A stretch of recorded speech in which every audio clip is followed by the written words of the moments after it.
is Guardian Radio, your station for up-to-the-minute news and intelligent, interactive, and engaging conversations. 96.9 FM. The views and opinions of the hosts and guests are their own and do not necessarily reflect the views of the management and staff of Guardian Radio.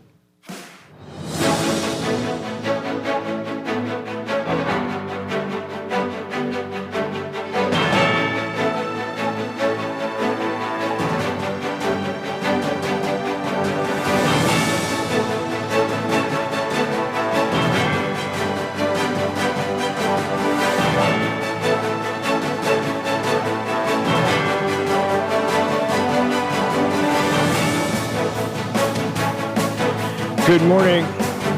Finally, a man charged with the rape and murder of 12-year-old Adriel Moxie. The FNM unveiling its crime plan and preparing to ratify more candidates. But the PLP says the FNM's crime plan is nothing new. It's all straight ahead this morning. I'm Dwight Strachan, and this is Morning Blend. Wake up, it's a new day. Wake up, it's a new day. It's the start of a new way. Don't you know that it's the start of the end of the old way. Wake up, it's a new day. Wake up. Good morning again, Bahamas. It is Monday, August 25th, 2025. This is Morning Blend on Guardian Radio 96.9. Again, I'm Dwight Strachan. In a moment, DeAndrew Cartwright will be joining us. Also this morning, it's our Chamber Hour series with the Bahamas Chamber of Commerce and Employers Confederation. We're talking about their recent trip to China for small and medium-sized enterprises. What came out of that and what's in the future. We'll get into that this morning. But first, it's time for the overnight, the latest breaking news from while we're sleeping, and the top national and international headlines this morning.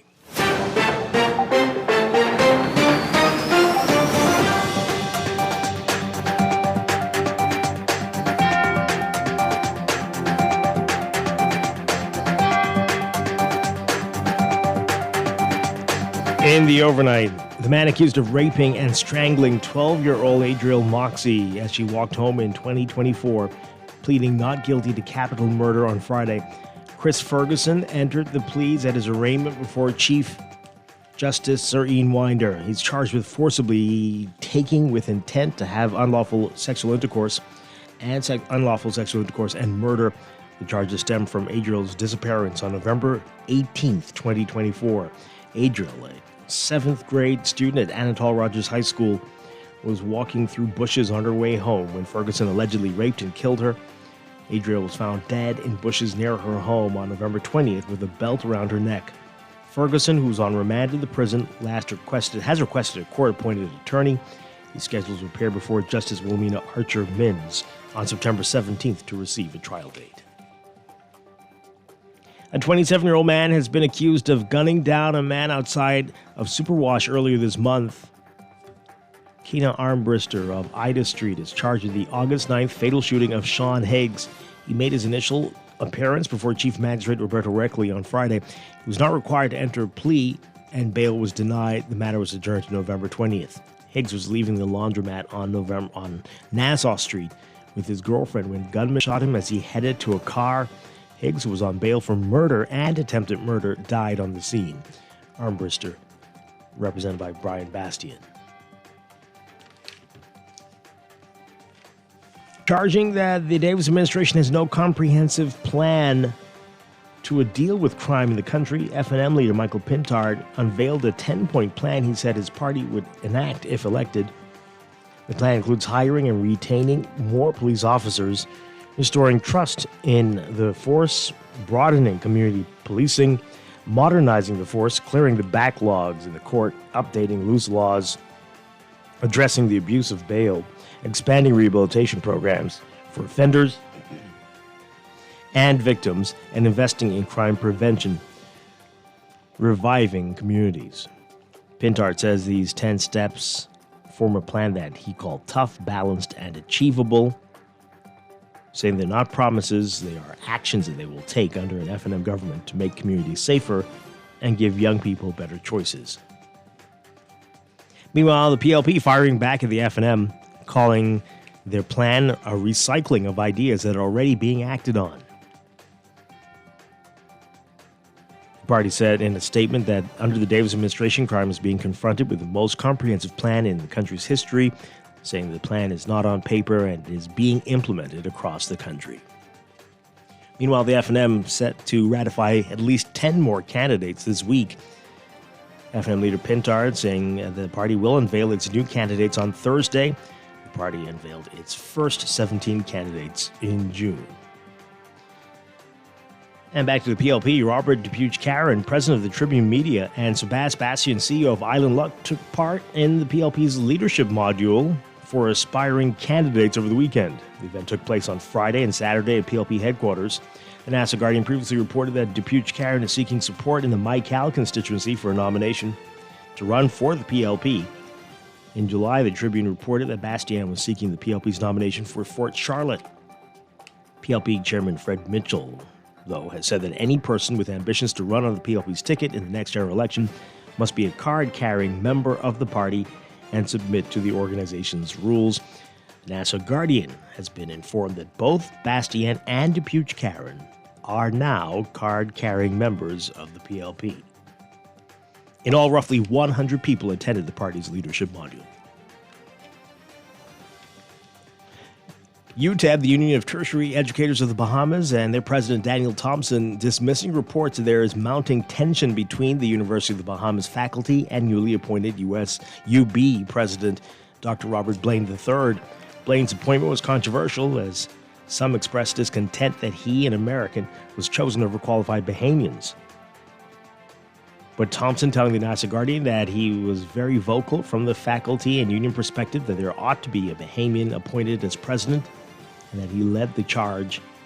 But, quote, "We are in a different space now. We now have a president. We're not debating whether a Bahamian should have been there or ought to have been there. We have passed that stage." His comments coming after a UB faculty seminar on Friday was where retired Justice Ruby Nottage, a law professor, stood to her feet to voice concern over the fact that another Bahamian did not have a seat on the seminar panel. Speaking of UB's Vice President of Academic Affairs, Dr. Maria Woodside-Oriaki, Nottage said that this absence was despite Woodside-Oriaki having been responsible for organizing the seminar in past years. Overseas, an Israeli strike on a hospital in southern Gaza killed 4 journalists today, including a freelancer who worked for the Associated Press. That's according to health officials. The visual journalist, 33-year-old Miriam Daga, freelanced for the AP during the war, as well as other news outlets. The AP said in a statement that it was shocked and saddened to learn of Daga's death, along with those of other journalists. In all, 19 people were killed in the strike on Nasser Hospital, according to Zahir al-Wadaidi, the head of the Gaza Health Ministry's records department. The Israel-Hamas war has been one of the bloodiest conflicts for media workers, with at least 192 journalists killed in Gaza in the 22-month conflict. That's according to the Committee to Protect Journalists. Comparatively, 18 journalists have been killed so far in Russia's war in Ukraine. Daga, who has a 12-year-old son, was evacuated from Gaza early in the war, frequently based herself at Nasser, but most recently reporting on the hospital's doctors struggling to save children from starvation. Al Jazeera confirmed that its journalist Mohammed Salam, who was among those who were killed in the Nasser strike. Reuters reported that its contractor cameraman Hussam Al-Masri was killed, and its contractor photographer Hatem Khaled wounded. It was not immediately clear who the 4th journalist was.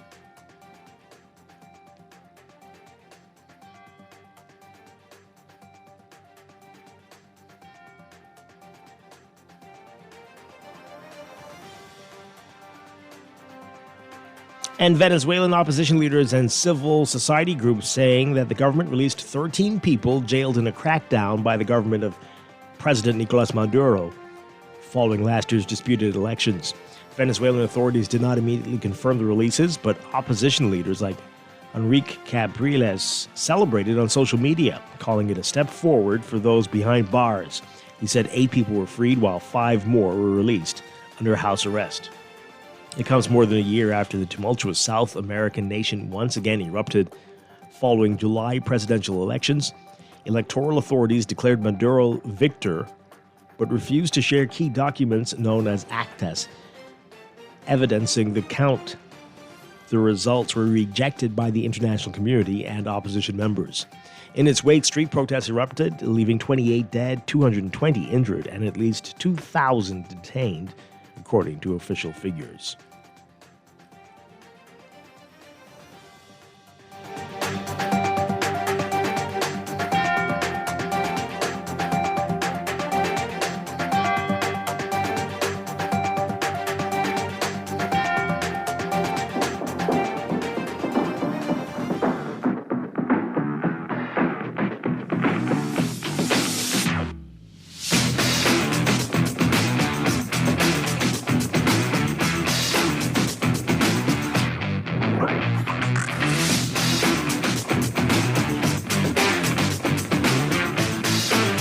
In sports, after an 0-2 start, the Bombs' men's national volleyball team made it all the way to the championship game at the 2025 Caribbean Zonal Volleyball Association Senior Volleyball Championships, but they fell to Curacao 3-0, earning a silver medal at the Kendall Isaacs Gym on Sunday night. While the men advanced to the gold medal match, the women's team finished 6th in their division on Friday. The men's national team ended the tournament with a 2-3 overall record, including 2 major wins against former champions Suriname and Barbados. As for Curacao, the men's team went undefeated en route to that gold medal victory. On the women's side, Trinidad and Tobago claimed bragging rights. The Bahamas' Billie Jean King Cup team set out with a goal to gain promotion of the America's Group 3 tournament, and they achieved that in a big way in El Salvador over the weekend. After taking down the host nation, El Salvador, on Thursday, the team went head-to-head with Uruguay on Friday and won 2-1. The win marked their 5th straight victory of the competition, giving them a 5-0 win-loss record, securing promotion to the America's Group 2 tournament set for next year. And the Bombs completing the 2025 Junior Pan American Games with a total of 4 medals, including 1 gold, 1 silver, and 2 bronze in Paraguay over the weekend. The national team won its medals in judo, sailing, swimming, finishing in a 3-way tie for 21st position. Bahamian sailor Eliza Denning, as we told you, made history at the 2nd edition of the Multi-Sport Games, standing winning gold in the one-person dinghy ILCA 6 5-race series, registering a net point total of 11 and becoming the first Bahamian to leave the event with a gold medal. More on how the team did in today's Guardian Sports section. And the Bahamas senior men's national basketball team will look to regroup after dropping their first 2 games of the group phase of the 2025 FIBA AmeriCup tournament in Nicaragua. Team Bahamas pushing the United States to the brink in an overtime thriller on Saturday, but suffered a loss, 105-93. The scoreboard was not as close against Brazil on Sunday, and they were defeated 84-66. Again, the team now has an 0-2 win-loss record in Group A. Franco Miller Jr., who forced overtime against the USA, paced the team with a team-high 19 points, 5 assists, and 2 rebounds in over 31 minutes of play.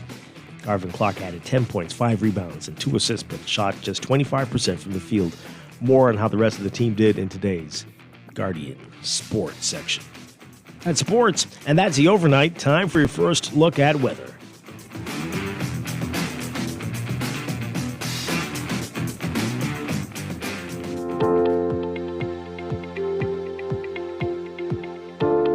In your weather for today, we've got another heat advisory in effect for the country between 10 a.m. and 5 p.m. today. Plus, we've got low-level troughing across the northern Bahamas, combined with a frontal boundary just north of the area. It's going to support showers and thunderstorms across the northern and northwest Bahamas through tonight. A weak high-pressure ridge remains across the rest of the country, promoting gentle to moderate breezes. Weak ridging is expected to continue through the week, generating gentle to moderate breezes and hot temperatures. The frontal boundary and trough will meander just north of the islands until midweek before moving to the northeast.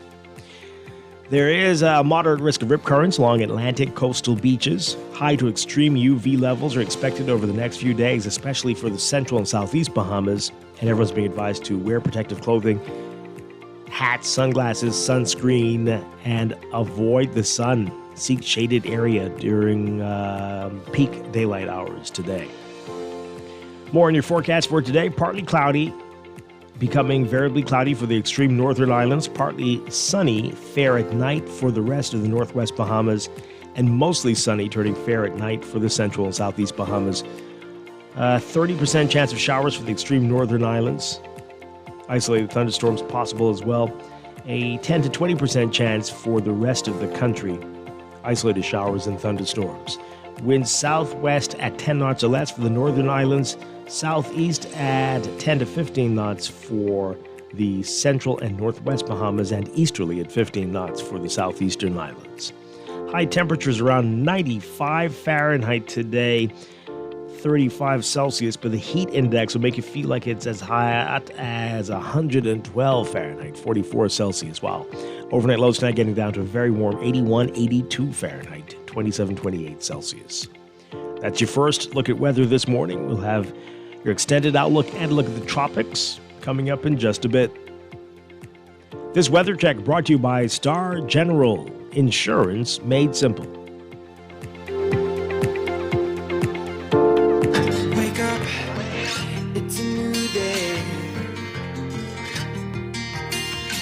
Wake up, it's a new day. It's the start of a new way. It is time for a break, but when we come back, we're discussing the day's top stories right here on Morning Blend on Guardian Radio 96.9, your home for fresh news and smart talk all day. It's a new day. Wake up, it's a new day.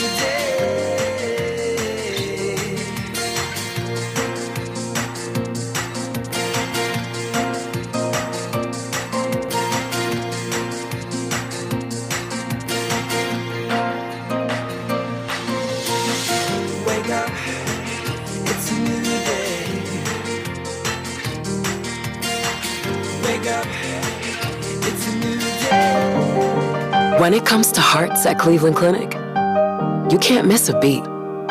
You seek the best care possible, work with the brightest minds, and leave no stone unturned to get to the heart of the matter. Because understanding is always the first step to overcoming. For every heart in the world, see how we're advancing the future of heart care at Cleveland Clinic today. Looking to elevate your gadget game, or a tech trouble simply slowing you down? Escape to a world of innovation at Custom Computers, your go-to store for the latest cutting-edge tech. Whether you need to upgrade your life with the best from Apple and Windows, or your device needs a little TLC, the Custom Computers Know-How Store is the destination for unbeatable expertise and quality repairs. With 2 convenient locations, there's a Custom Computers near you on Patton Street in Palmdale and Caves Village, or call 396-1100. Tired of banks forcing you to use technology to bank the way they want you to? Your convenience is important. So no matter what your banking needs, Commonwealth Bank's friendly staff are always available in branch for that personal one-on-one service. But when you choose technology, our online and mobile banking app offers you state-of-the-art functionality. The choice is yours. Commonwealth Bank. Bank the way you want.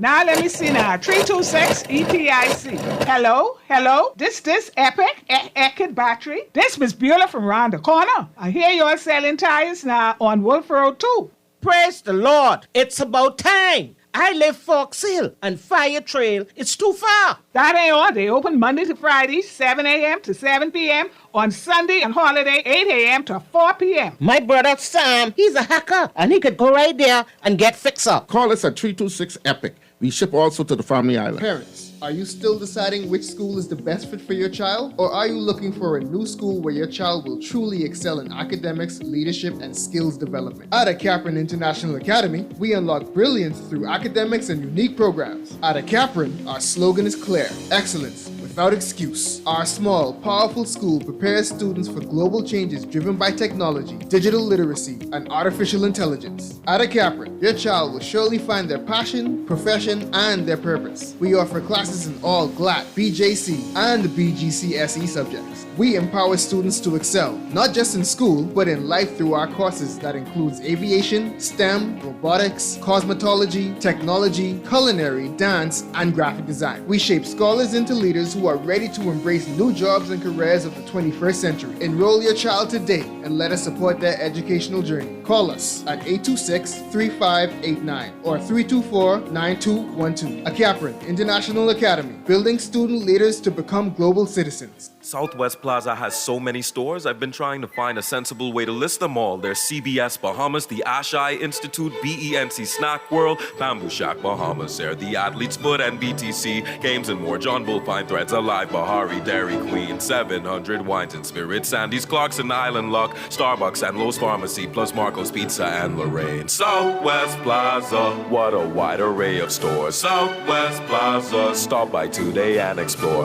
Wake up, it's a new day. Wake up, it's a new day. It's the start of a new way. Don't you know that it's the start of the end of the old way. Wake up, it's a new day. Wake up, it's a new day.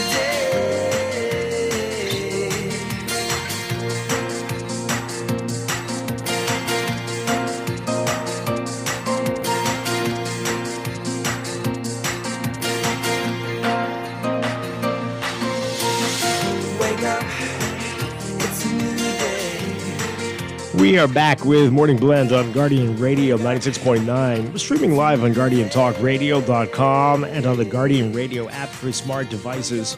We're also on your televisions on Cable Bahamas Channel 969 and BTC Flow Channel 612. You can tweet us at Morning Blend 969 or Facebook.com/Morning Blend 969. Text us 422-4796. Standard text rates apply. Once again, I'm Dwight Strachan. Joining me now, Deandra Cartwright. Good morning. Good morning, Dwight Strachan. How are you? Doing well. Great to have you with us. Hope you had a great weekend.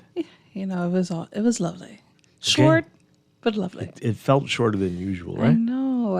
It just Did we felt- lose a day or something? Or what happened? No, I just, well, I don't know about you, but on my end, I had back to school sorting out to do. So, yeah, that much. I just feel like it was so much more persons and the mall was full. Oh, I bet. And next weekend will be worse. I was told, I was talking to one of the folks inside the store because they had this one item that I needed that's nowhere else, right? So I had to go in there. And then I asked the cashier, I'm like, is this your rush? Because I had passed another store and they had two lines almost going out of the mall just to get inside this particular store. And I was like, so when is your school rush? She's like, government payday. Yeah. Government Next payday. weekend, if you don't need to be, I advise you not to be anywhere near these places. But some schools will return this week, I'm sure. No, I think some are into this morning. Mm-hmm. Yeah. Oh And boy, so traffic. it's Your gonna update be- is going to be very important, Dwight. Yep, absolutely, especially next week. So, and then teachers go back today in the public school system. Yeah, So, yeah. Good luck to everybody. Great to have you back with us if you've been off on summer break. So, hey. And we're A still. break sounds lovely, Dwight. We're still talking about the same things we were before the break, though. But anyway. Some things don't change, Dwight. Some things never change. Anyway, coming up this morning in business, we're going to be talking with the Chamber of Commerce, our monthly Chamber Hour series. We didn't do it last week because they were probably in China, but they're back from China now, and they're going to give us an update on the seminars they attended and what we can expect in the future. So that's all ahead. But right now, let's talk about what else is in the news.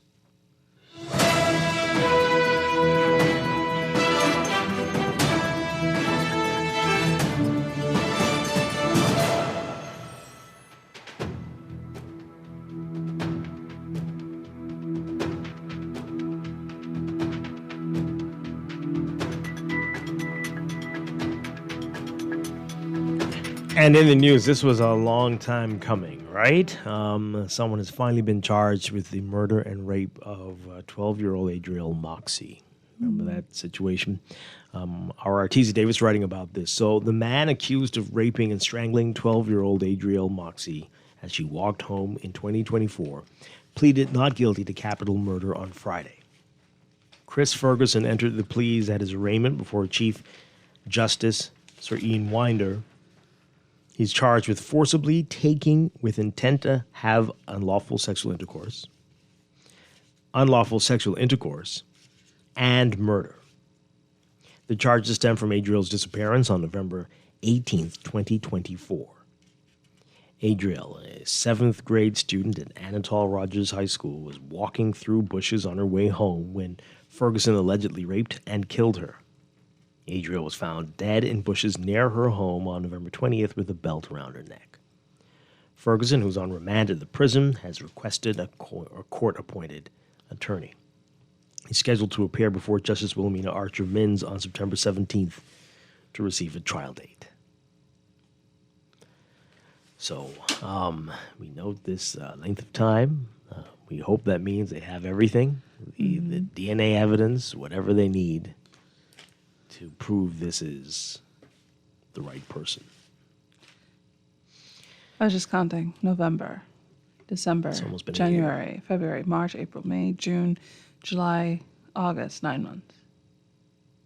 Okay. But again, they better have all the ducks in the row. That could, right? No, they have to, I think. Well, right. okay. I mean, I'm sorry. I'm expressing my hope that they do. It's been nearly a year. Boy. Wow. Anyway, so the big headline, the Nassau Guardian FM unveils crime plan. Already the PLP saying, hey, this is nothing new. They dismissed it. We'll get to that in a bit. A lot of stuff happening over the weekend in terms of getting ready for the general election. The FNM says that they're going to ratify candidates this week, at least 10 more this week. And the PLP doing something interesting, their candidates module. And some interesting faces showing up for that. That part, I was looking at the social media commentary back and forth. It's been curious, to say the least. Well, our Tanika Thompson writing about it in today's Nassau Guardian.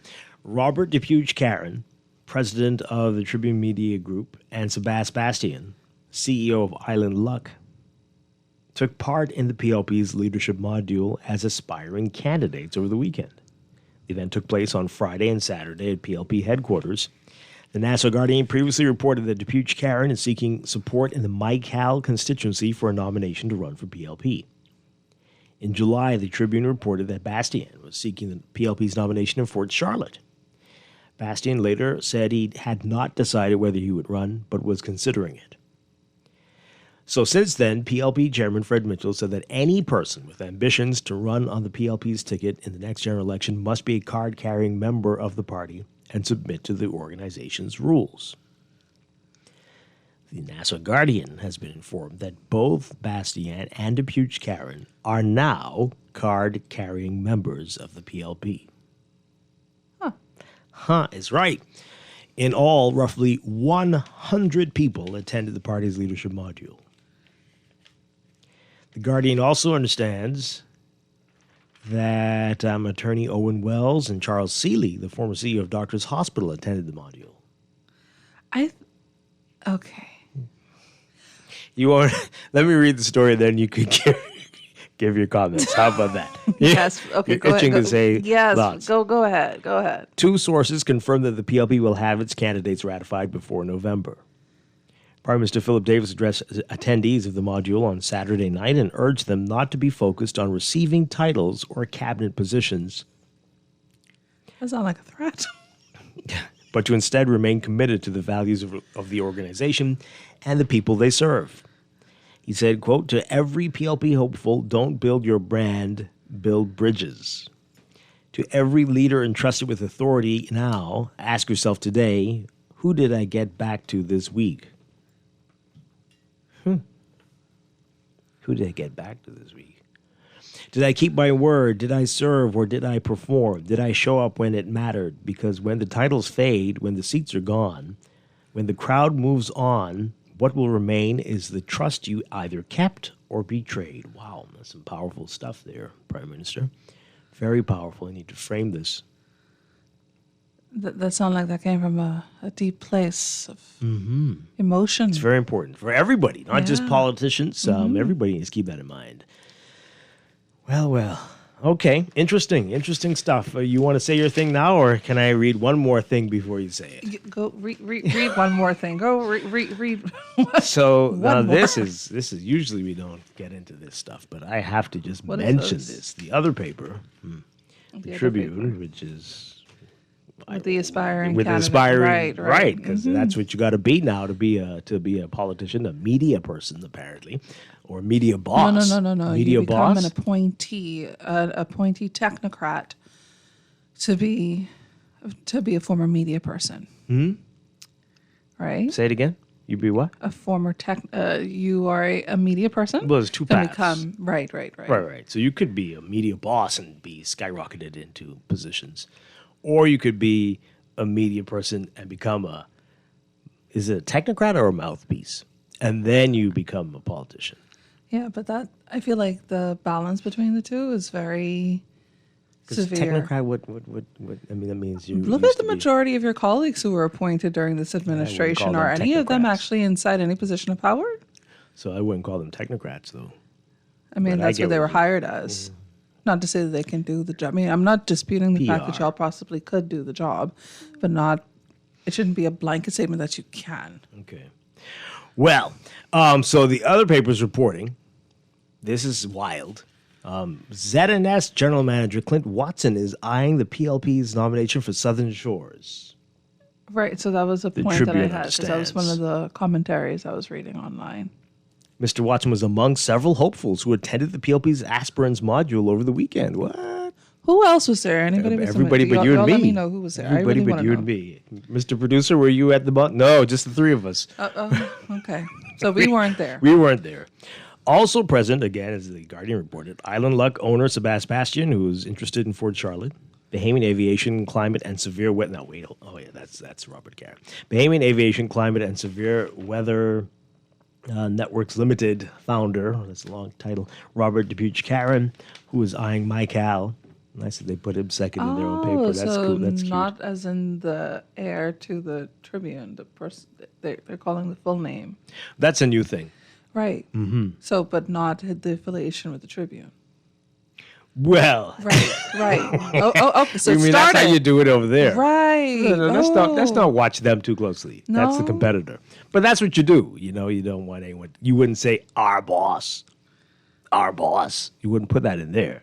I mean, that looks funny in a newspaper. It looks funny that you're not counting out how this man is actually known. Well, continue. You'd have to read the other paper to get that picture. Anyway, he's eyeing MyCal. Former PLP Senator Frank Smith. Really? But maybe they were just there for support. Bahamas Association of Athletic Association President Dramico Archer. Ooh. Wait a minute now. What? Didn't he run for the F&M? No, that's why I had the What? That's Wait a minute. You sure he just wasn't driving by or something? He stopped to hail his friend. No, man. What? That was the point I wanted to make earlier, Dwight. What? The switching has already started. What the? You don't get from one party, you go over to the next. What the? Unfortunately, I feel like there's... Is it like an NBA team? You just take your talents over there? They're being traded? Oh, boy. Okay. Well, that doesn't mean anything if they were there. They just were there to observe. Okay. That was like also part of the commentary online. UN affiliation, maybe. Their observer status. I'm going to sip my coffee while you finish. And Charles Seeley, the former Doctors Hospital chief executive. Wow, that's some interesting names. Okay. Speculation persists that the PLP wants to replace current Southern Shores MP Leroy Major. Well, didn't he say he wasn't? Or am I mixing up people? There's so many who said they weren't going to run again. Members of the party's constituency branch said there has been no official word from the party, leaving confusion on the ground. Really? Someone said, oh boy. Someone said, quote, the members feel that their opinions and those of others in the constituency do not matter regarding this issue, due to how their feelings did not matter in the other situations and decisions that come from the party line. What? Sorry, that's the PLP or the FNM? Because I know the FNM is feeling that type of way, but just how the it PLP is. as well? Oh, That's just how it is to be powerful. a politically affiliated person in the Bahamas. You know what? This is why I'm promised at a church. Yeah? Yep. They have their own issues. Right. I will stay there. At least those lead me to God in some way or the other. Well, you know? let's pray. Yeah. Pardon the pun. Another member claimed residents have been approached and told that Major will not run again, adding that frustration is building. Isn't he? Did he just say that? Anyway, I'm really mixing up people. Branch members also divided on Watson's potential candidacy. Some support him out of loyalty to the organization. Some believe Major deserves another chance.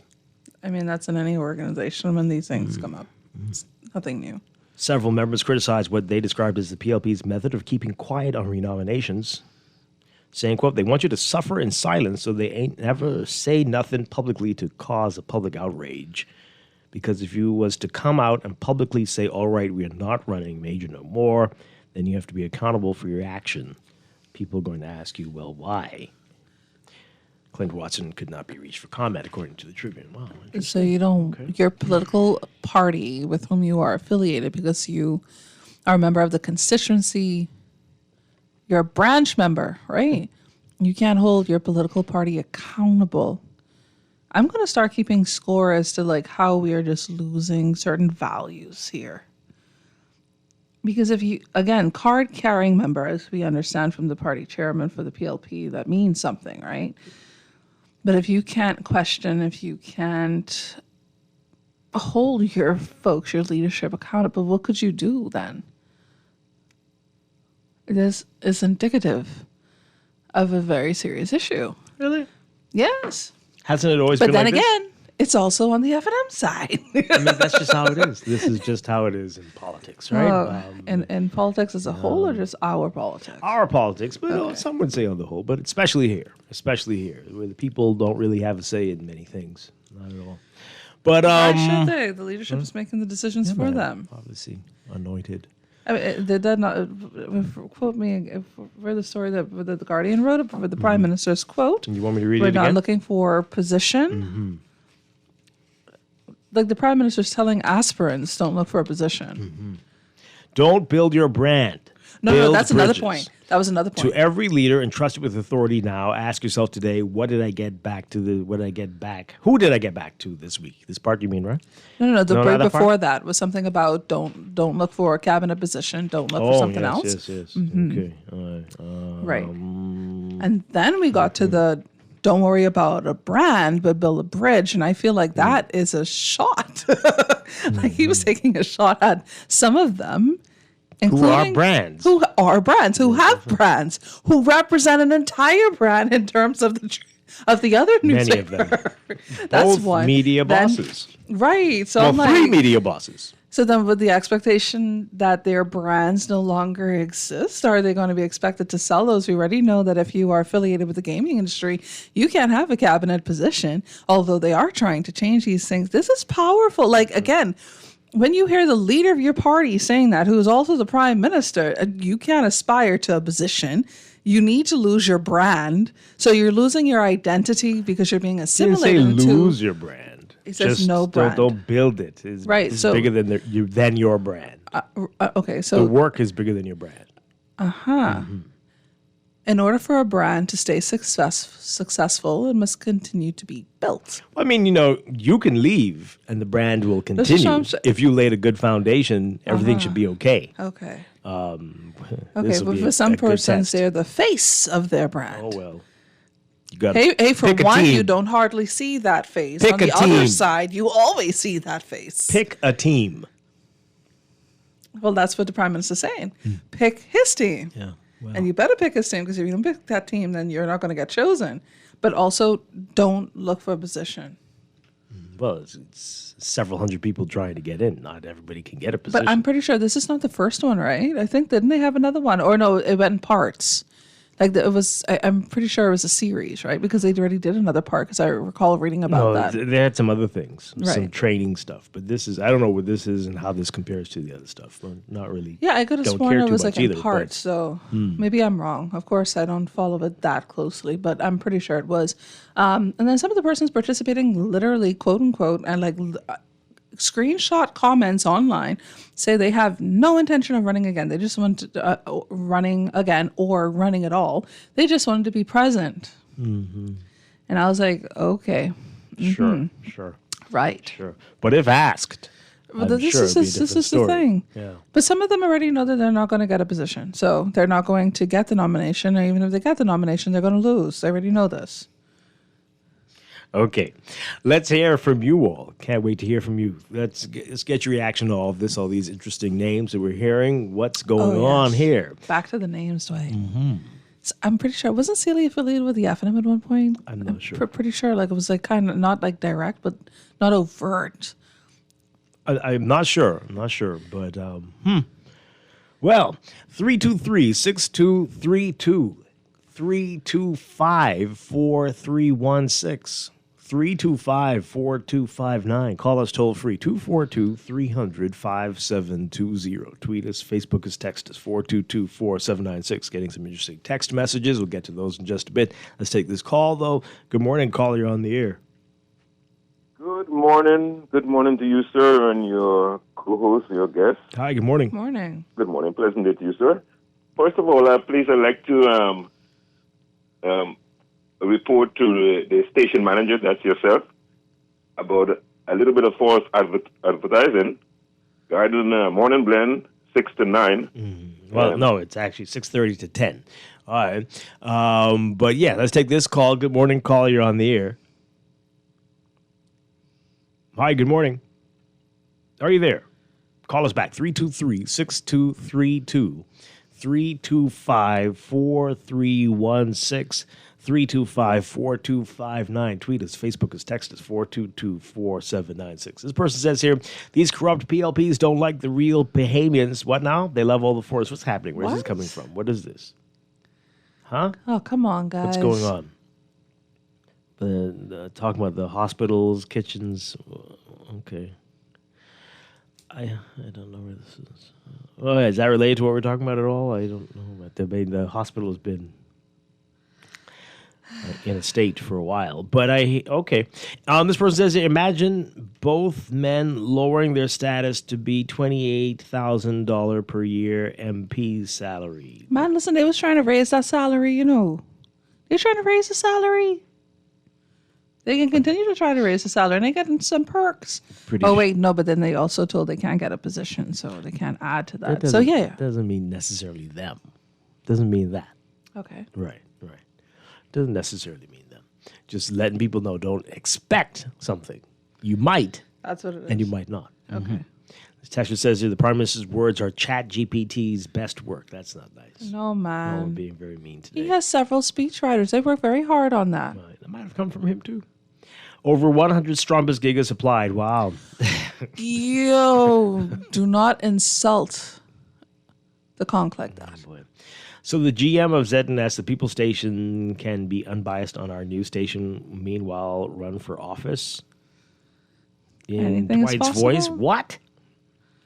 Sorry, what they say something about you? In my voice, they're going, what? Oh, okay. I was like, But it's not. He's not the first. We've had even Fred Mitchell used to be there. Remember? quite a we've few had persons have come over plenty from come ZNS. from ZNS who entered right. politics. Now a who long served way. as general manager? Yeah. Not the first time. Okay, see? At least we can clarify that. I don't think they were necessarily when they ran, but definitely. No, quite in a few of them have been affiliated. Yeah. Can you please ask the Ministry of Works to pave the street next to the Nassau Guardian? Carter Street, you mean? Yeah, well, I suspect it'll be one of the last for various reasons. Are you saying possible? I've been thinking it's intentional for quite a while, actually. Oh, no. It's they're patches, so it's like a Right. quilt. Yes. But otherwise. Oh. Maybe right before the election we had something. A little something. Dramico and the F&M broke up 5 years ago. Well, motorcycle. That is ancient history. It's a relationship. If your ex left you 5 years back, wouldn't you be out dating again? Politics has no prenup, so it's time to move on. You know, I've been saying, right, and I'm pretty sure it happened before, because we've seen people like cross the floor, try to get nominations from both sides and whatnot. But, you know, in recent history, we've seen the prominence of folks like Renwood Wells, Edison Key, several of them that have, I wouldn't say outright benefit from it, but if they could do it, why can't I? But, you know, I like how this texter brought up dating and stuff. You know, some people, not everybody, they have a type. Right. So you go from... So they like the abuse. You think, well, something, right? You go to people who are... No, but you can give me what I want. Let me go to someone else. Is this... So it's a type. They're all the same? Is it a type or they just like the situation? It's a psychological thing if you really think about it, right? Because they want to stay in that situation, but you ain't giving me what I want, so I'm going to go try this. I already know potentially they may treat me like you, but they're small little chance. It's different. They're different, but similar. Yeah. Dwight, sounds like you're up next. For what?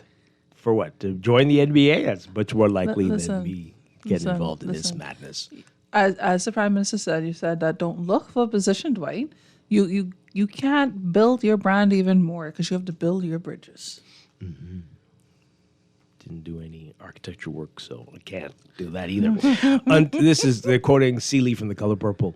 Until you do right by me, everything you even think about gonna fail. I'm not sure why they just sent that one there. That's the text, the complete text. I think she was speaking to Harpo? But that's interesting. Who's that message for? I don't know. I'm not taking it on. I'm not taking it. Is that for the government? For us. I was read for somebody else. Oh, I think it's for the government. Or any government. I don't know. If a man can change from PLP to FNM or FNM to PLP from one election to another, it shows that he has no true value system. Oh, boy. And I think that the PLP should also perform a fitness test in their modules because I see a lot of buybacks running. Buybacks. What is a buyback? What does that mean? What is it? You want to Google it while I read some of the How do you spell it? They spelled it like the money buy, B-U-Y, back. Oh. You mean like they'll have to get them back? Yeah, like compensation. They've already been compensated or they're hoping to be compensated. Wait, did you send the message? They think they said they meant big back. It must have been a typo. Big back. Big back. Why all insulting these people like that, man? Oh, they did say yes, big back. Thank you for correcting, because I was like, buyback? Well, that's in keeping with the traditions of how we do things here. What do you mean, electing big back people? Don't get me in trouble. Right now, because I was going to say, the majority of the population is overweight. We can't go down that road. All of it. Either we or big somebody back, else does. Big eye, big everything. Big appetite. Just like big teeth. That's what we do. Our producer shaking his head. Oh boy. Okay. I was gonna say something about big women, but I was like, we gotta behave. I don't want to get fined by Urkel. Oh my goodness. Okay. So they say we consider it big eye, big back people. Bring them all. Big talk. Don't forget big talk. Oh yes, big talks. Big back, no action. big eye, big talk. Hey, Triple B. Okay. Oh boy. You know what? At least we could laugh. At least we could laugh, right? Because if you don't laugh, you could cry when you look at the hypocrisy of all of this. It's ridiculous. My goodness gracious. All right, so this person says that wasn't even true. It wasn't even 5 years ago. It's like barely 4 when he was in F&M. Listen, that time he could have got married, had another children, and gone make another life or whatnot. But things change. He needs to change, okay? He needs to change. And he's not the only one. You know what? I'm going to start Googling right now because I'm pretty sure some of those other names were, again, directly affiliated with the other people as well. But who all has done this so far? in recent times. Rollins, Wells, Key, who else? Quite a few of them have been switching, and I'm not even talking about some the of those names they're party animals. They just go from party to they party to party. pop, right? Yeah. Like bunnies. Haha. No, but they're also not the like front-facing politicians, but you also have the folks in the party that have been doing that. Who's the fella who But it happens a lot, and that's the thing. The parties are often, in many ways, not always, but so similar that you can just seamlessly move over, change your shirt, and bam, you're one of them now. Some people just keep all the shirts inside the car and then get started. That's right. This texture says here, Dwight and Deandra and the Bahamas. This upcoming general election is going to be a very interesting one. Keep your eyes. Tell me why. Dr. Minnis is the one to watch and take note, and it says tame. I don't know if that's what you meant to write. But he's one to watch. Okay, what's Like going an to animal happen? tame? I'm not sure what that means. This again. Okay. Texter, come on. Yes, big back, right? Okay, and you don't look for position, you work for position. I love it. I gotta. Sorry. I haven't finished drinking my coffee as I am, unfortunately, a little bit more unfiltered than I usually am. You can't keep telling people that. Don't look for position or whatnot, and you have to work hard. How many of them have been working hard across parties or whatnot? There's only a certain amount of positions at the end of the day. So telling somebody to work hard and then you'll be rewarded when? Like, how does that work? Also, we do not have clear avenues of progression. How do you follow the upward transition of some of these folks versus others who have been following similar paths, but they have not achieved the same thing? We lack transparency. Stop it. Continue to call in, folks. 323-6232. 325-4316. 325-4259. Call us toll free. 242-300-5720.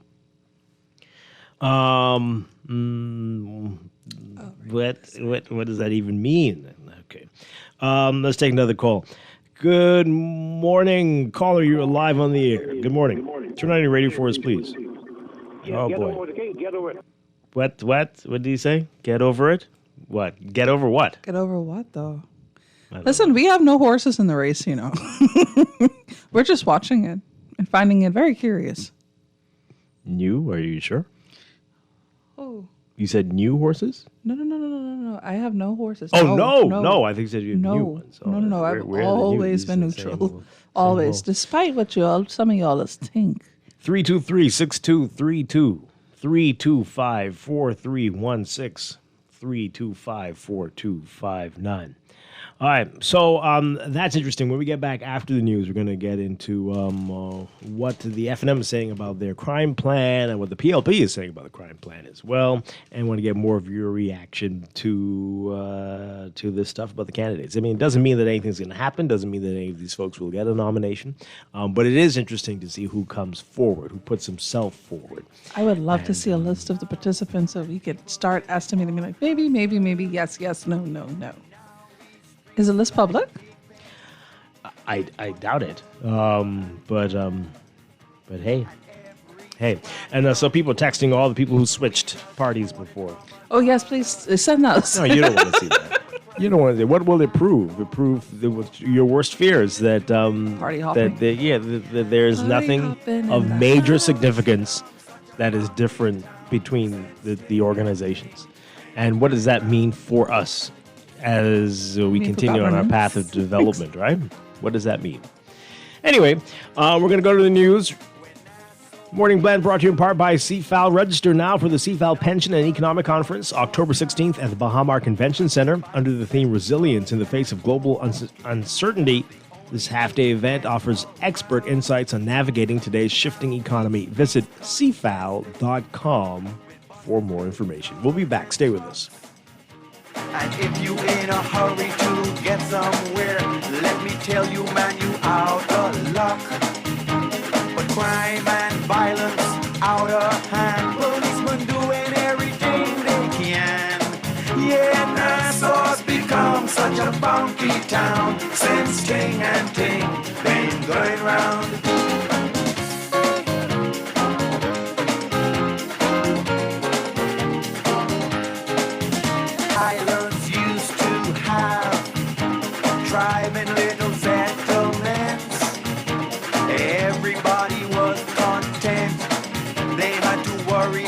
paying no rent. Now they all flock to Nassau, living like Saudis in Cannes. And their homesteads batten up, and their settlements dying down. But fresh water in Nassau scarce, their water barges better not break down. Yeah, Nassau's become such a funky town since Ting and Ting been going round.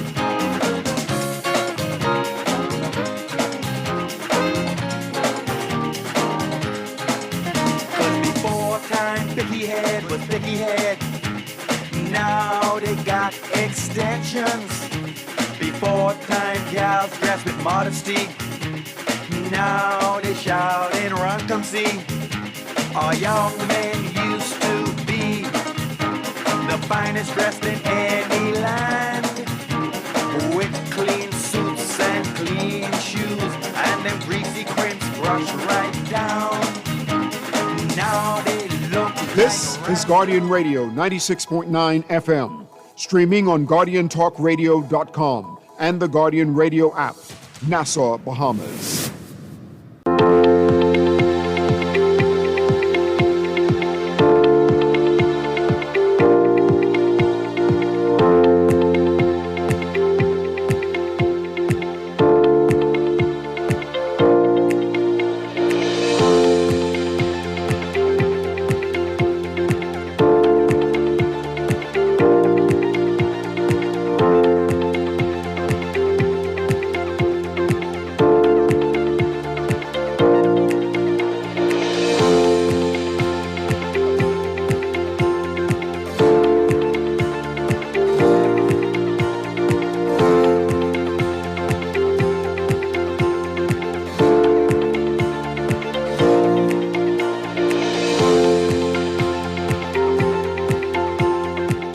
Welcome back to Morning Blend here on Guardian Radio 96.9. We are streaming live on GuardianTalkRadio.com and on the Guardian Radio app for smart devices. Also on your televisions on Cable Bahamas, Channel 969, and BTC Flow, Channel 612.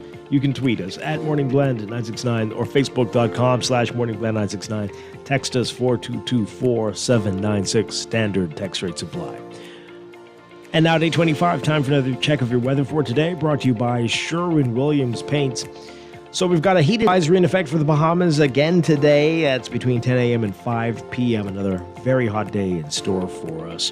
Also, low-level troughing across the northern Bahamas combined with a frontal boundary just north of the area will support showers and thunderstorms over the northwest and northern Bahamas through tonight. A weak pressure ridge remains across the rest of the country, promoting gentle to moderate breezes.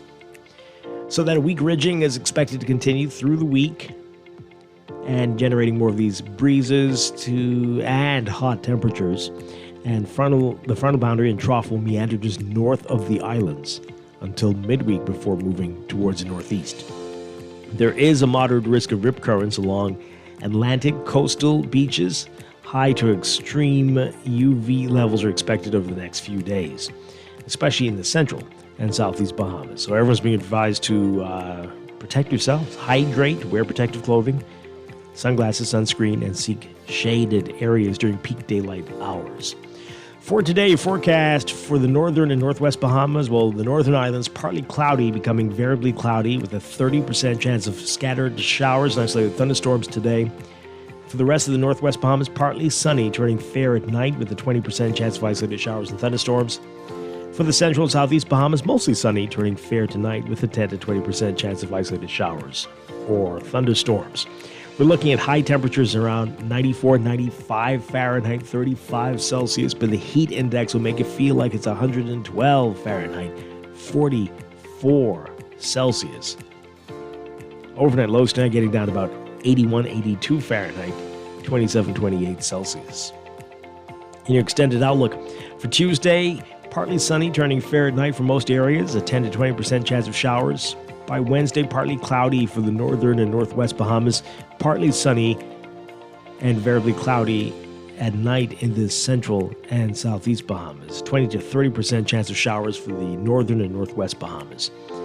And Thursday, partly to mostly cloudy. That's going to hold for Friday into Saturday, with an increase in rain chances by the weekend.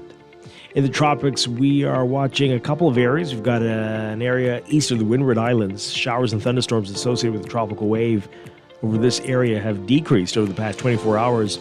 And recent satellite wind data indicating that the winds associated with the system have decreased as well. The disturbance is moving into a less favorable environment, and the chances of development are diminishing. Formation chance through 7 days is low at about 30%. And then we also have Tropical Storm Fernand out there in the Atlantic, moving north-northeast over the open Atlantic, just about 360 miles east-northeast of Bermuda.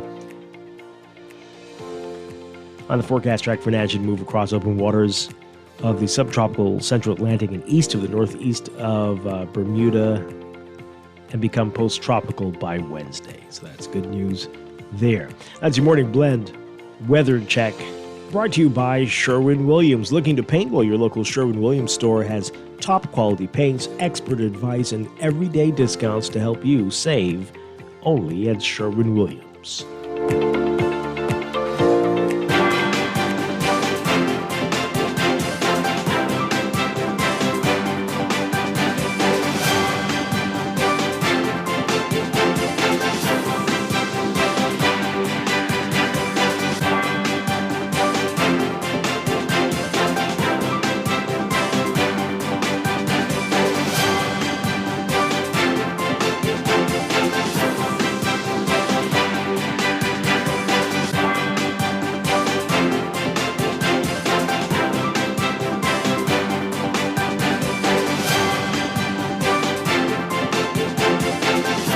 Got another check of the traffic brought to you by RBC. With RBC, your ideas happen here.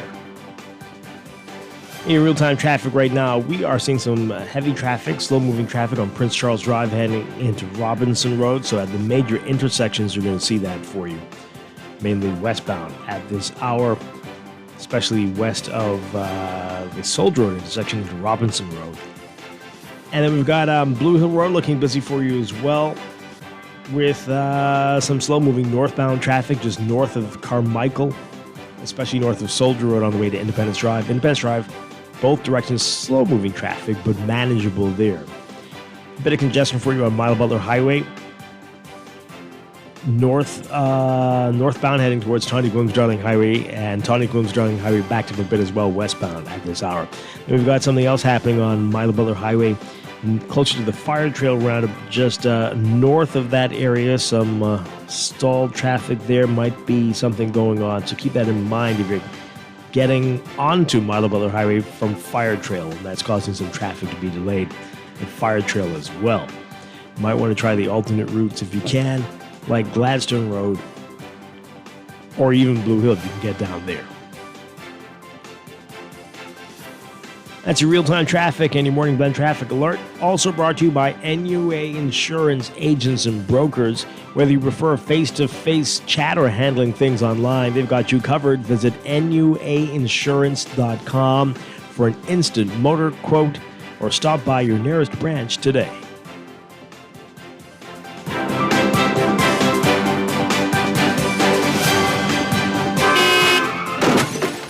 No one likes a fender bender. Oh, man. From a little scratch to a full mashup, NUA Insurance has got you covered with auto insurance tailored to fit your needs and budget. For affordable rates with free on-site accident assistance, visit us online or in branch and just ask us. NUA Insurance. Ask us because we've got you covered. This is how we do it. Get ready to kick off the new school year with a bang. It's the Guardian Media Group and Rotary Club of South Ocean's Back to School Jamboree.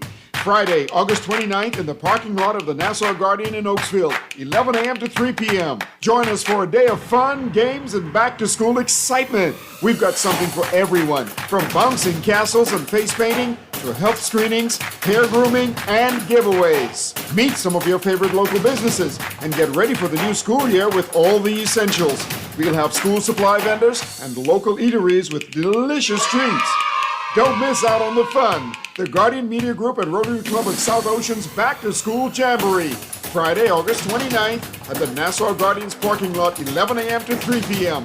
It's the perfect way to celebrate the end of summer and get excited for a great school year. See you here. Brought to you by The Walking Clinic, Boss, Alive, FML, Asa H. Pritchard, Nassau Agencies, Original Parties, Caribbean Bottling Limited, Purity, Ari the Artist, Little Caesars, Marco's, Wendy's. Maybe it's time to explore your options. There's no harm in reviewing your mortgage arrangement and considering a better deal. CIBC Caribbean can help you narrow your search and decide. Switch your mortgage to CIBC Caribbean and enjoy a special interest rate and help towards your switching cost. Visit CIBCFCIB.com/inspired home for more information. Conditions apply.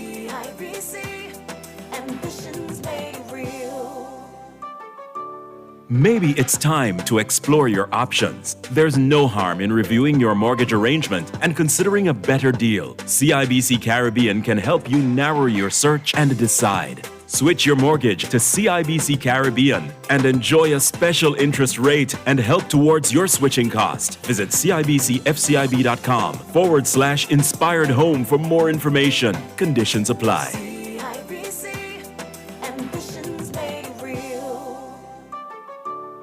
Screws and Fasteners World, Balfour Avenue and Palm Beach Street, has those hard-to-find fasteners for you right now. You can find stainless steel regular hex, carriage bolts, galvanized bolts, threaded rods, nails, self-tap screws, sex bolts, anchor bolts, turnbuckles, masonry tools, hand tools, and weed whacker strings. Check out the rope selection and car body fasteners, too. Special orders are welcome. It's your #1 fastener store. Screws and Fasteners World, Balfour Avenue and Palm Beach Streets. Call 326-1976. Are you searching for something new? Something exciting? Your dream job in paradise? Well, look no further. Royal Beach Club Paradise Island is hiring. Join a dynamic group of passionate hospitality professionals, craft unforgettable moments, and thrive in a vibrant, welcoming atmosphere. Play your part in shaping the future of our team while growing your own career every day. Bring your energy, your passion, and your creativity to a workplace that's as dynamic and fun as you are. At Royal Beach Club Paradise Island, the opportunities don't just exist. They're limitless. So are you ready to find your perfect fit? Visit Royal Beach Club at paradiseisland.com/career today and step into a world of exciting possibilities. As a healthcare professional, you dedicate your life to caring for others. But even with the best care, legal challenges can arise. Protect your practice and your peace of mind with medical malpractice insurance from Star General. At Star General, we've partnered with Lloyd's of London to bring you comprehensive professional liability insurance designed specifically for those consulting or practicing privately. Visit our website today so you can focus on what you do best, caring for your patients, while we take care of the rest. Star General, insurance made simple. This is Guardian Radio 96.9 FM, streaming on GuardianTalkRadio.com and the Guardian Radio app, Nassau, Bahamas. I shot the sheriff, but I didn't shoot no deputy. Oh no, oh. I shot the sheriff, but I didn't shoot no deputy. Ooh, yeah, all around in my hometown, they're trying to track me down. Yeah, they say they want to bring me in guilty for the killing of a day. We are back with Morning Blend on Guardian Radio 96.9. Dwight Strong along with DeAndre Cartwright on this Monday morning. Is this it? Yeah, the final Monday of August. Wow. This is insane. We made it. What? We made it to the I last mean, yeah, Monday in sure. I August. guess that's great. But There are I mean, 4 that more means months left in that the year. means next week is Christmas. That's what that means. That's stress. Do you think time's gonna fly like that? Yeah. Yeah. Wait, sorry. Wednesday's Christmas. That's how fast it's gonna go. Oh, man. Sounds like you're excited for the holidays. That's what you got from that? Oh, okay. I am Good, trying to be good. positive. I'm trying to balance you out No, today, thank and it's you like so it's much. hard. Wow. Okay. Coming up in a few minutes, and this is what I need. I need to get away from here. Bahamas Air talking about their Island Hopper campaign and frequent flyer program. So that'll be good to find out more about that. Just a couple minutes, we're going to get to that. Later in business, we're talking with the Bahamas Chamber of Commerce and Employers Confederation. It's our Chamber Hour series, a monthly series here, and they've got to update us on the seminars they attended in China. They're just back from that, and we're going to get all the details. So that's ahead. Just want to quickly, we promised you we'd go through this really quickly, what the F&M crime plan and what the PLP is saying about it. So our LaTanya Roberts writing about it today, charging the Davis administration has no comprehensive plan to deal with the crime in the Bahamas. F&M leader Michael Pintard unveiling a 10-point plan that he said his party would enact if elected. The plan includes, let's count, do you want to count and see if this is 10? Mm-hmm. All right, let's go. Hiring and retaining more police officers. Okay, 1. Restoring trust in the force. Mm-hmm. Broadening community policing. Modernizing the force. Right. Clearing the backlogs in the court. Okay. Updating loose laws. I don't know what that means. Okay. Addressing the abuse of bail. Powerful. Who's abusing it? We're at 7 so far. People don't grant themselves bail. But anyway. Expanding rehabilitation programs for offenders and victims. Is that part 1 and part 2, or are those separate, same? I have no idea. Same? Okay. That's different from the abuse of bail thing. Okay, yes. Yeah. Investing in crime prevention. Okay. Mm-hmm. I'm holding my comments, Dwight. We're at 9. In crime prevention. And reviving communities. Is that... Didn't we already mention communities, community policing? So revitalization of bigger communities. than policing. That's just revitalizing and reviving them, the whole community. What does that mean? I don't know what that means. Okay. This is a quote. These 10 steps form a plan that is tough, balanced, and achievable. They are not promises for tomorrow. They are actions we will take under an F&M government to make our communities safer and give our young people better choices. This is the path forward: firm enforcement, real prevention, and genuine intervention. And it is the plan the F&M is ready to deliver. Bahamians, the crisis we face is real, but so is our ability to overcome it. Pintard said if elected, an F&M government would launch a major recruitment drive guided by the F&M's manpower audit to put more police where they are needed most.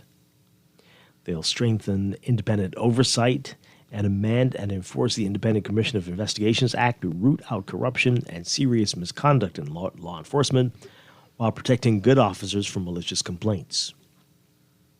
They would make community policing real. Regarding technology, he said they will commission a full expert-led review of policing within the first year of office, covering training, leadership standards, technology, and equipment to ensure the police force is modern, professional, and fully prepared to meet today's challenges. So this is the loose laws thing. On its plan to update loose laws, Pintard said an F&M government would modernize the Firearms Act to address the threat of high-powered weapons and 3D printed guns and ghost guns. He said at the same time they will review whether current sentences need to be toughened up to respond decisively to gun crime and the alarming rise in sexual violence against women and children. All right, so with the bail thing, you've got questions. No, your face, you're thinking. What's going on? Just read that last part again. At the same time, we will review whether current sentences need to be toughened up to respond decisively to gun crime and the alarming rise in sexual violence against women and children. Okay. Yeah.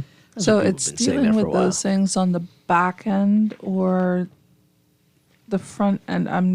Okay.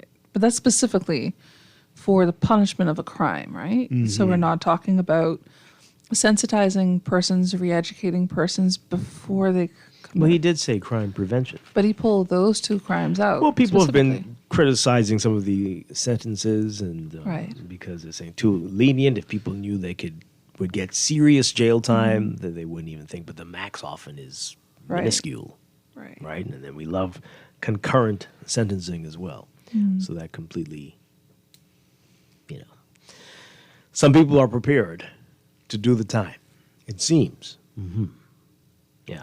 So on the issue of bail, Pintard said that, quote, while we respect the independence of the courts, an F&M government will appeal questionable bail decisions. Oh, boy. Ensure the system has the resources to do so, and work with police to better supervise those on release. So the executive is going to interfere with the judiciary. Well, it'll be easier for them to change the laws, right? And allow for lengthier sentences. Right. Judges keep saying this is the most I can do. Right. Okay. So maybe when they get in, they'll So I realize think, that. perhaps wording that a bit differently would be, Mm-hmm. We will also consider sensible reforms to the Bail Act, including stricter mandatory conditions to give Bahamians greater protection. We need a robust system to monitor prolific offenders who have been charged multiple times to prevent further crimes. Yeah. So there is a lot here in the paper today. You can read all about it and get your and tell us how you feel. Tell us how you feel about it. I just want to quickly mention what the PLP is saying. They responded very quickly to this. Wish they would respond to some other things as quickly. Twitter fingers. Wow. Okay. The PLP yesterday fired back at the F&M and Leader Michael Pintard's crime plan, calling it a, quote, recycling of ideas that are already being acted on. The party saying in a statement, this plan is not on paper. Well, their plan, the Davis administration's crime plan, is not on paper. It is being implemented across the country. Major crime has fallen sharply. Guns are being seized in record numbers in partnership with international partners. Gang networks are being disrupted. The courts are working through backlogs and delivering more convictions. It said, quote, to pretend these efforts are not happening is to insult the hard work of the police officers who put their lives on the line every day. The Progressive Liberal Party stands with the Bahamian people who deserve more than empty rhetoric. Wow. Okay. Well, empty rhetoric. There you have it. I mean, Pintard is saying how they would move to improve what's already in place. Mm-hmm. I'm not sure if this necessarily means to insult. But at the same time, some of these things are already underway potentially. Not to say fully underway or that those efforts couldn't be expanded. But the God honest truth is that we hear this from both sides all the time. Yeah. But what is actually done? We know the laws need to be toughened. We know that they need to be expanded. But what are we doing exactly? Indeed. These text messages are getting ready to go to a break. This person says here,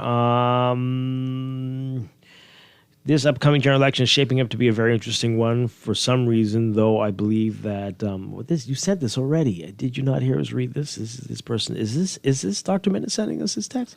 For some reason, I believe Dr. Minnis is the one to watch. The same text. Really? In this general election, point across, Dwight. in this general election, lotto.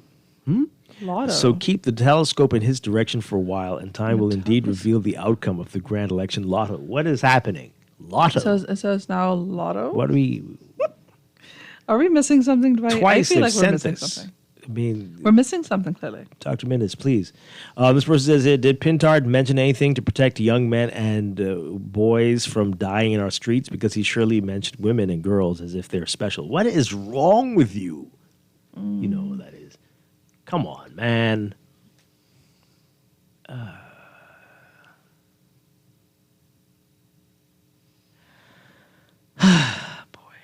Can we get an update on when the hospital kitchen will be fixed? Our loved ones are still receiving cold food. No update from the PHA. What?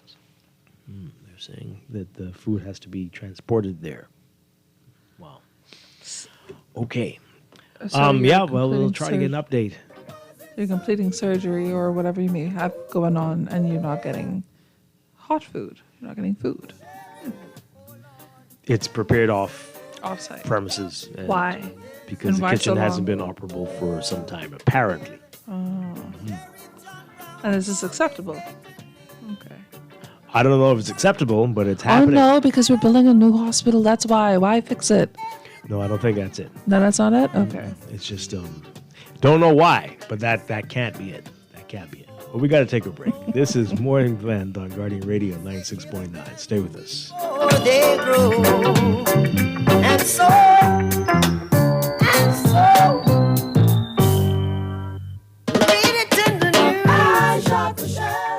For fast, reliable, and impactful printing services, look no further. Let Printmasters bring your masterpiece to life. We stand by our quality products that is second to none. Our affordable pricing and friendly, efficient staff makes Printmasters the ultimate choice for all your printing needs. We can deliver any type of printing services, from banners to booklets to business cards. You name it, we can print it. Let Printmasters bring your masterpiece to life. Located in the Nassau Guardian Building, telephone 302-2361. Here's the Sure-winning art store moment from Shelley and Dee Dee.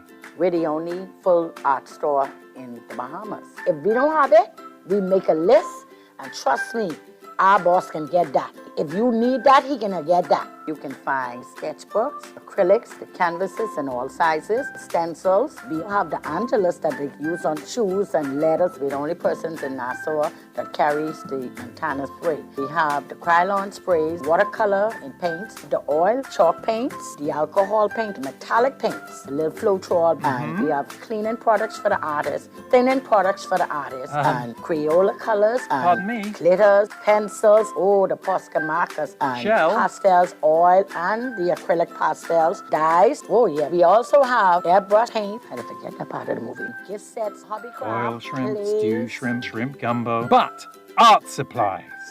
We have a lot of them. Sherwin-Williams Art Store. Find colour in every day. In the world of business, technology is not a choice, it's a necessity. And for businesses that demand excellence, there's only one choice for unparalleled support and cutting-edge technology. Custom Computers. You have challenges and we have solutions. Computing, networking, storage, and printing for enterprises large and small, aligned with premium brands like HP, Microsoft, Konica Minolta, and more. Get tech done the right way with Custom Computers. Call the know-how team at 396-1101. It's time to upgrade the way you enjoy at-home entertainment. Alive Fiber is here. Enjoy all your favorite channels and streaming apps, all at lightning-fast internet speeds with affordable bundles, and it's only a click away. Visit www.alivefiber.com to sign up now. Stay connected, live your life. It's good to be alive.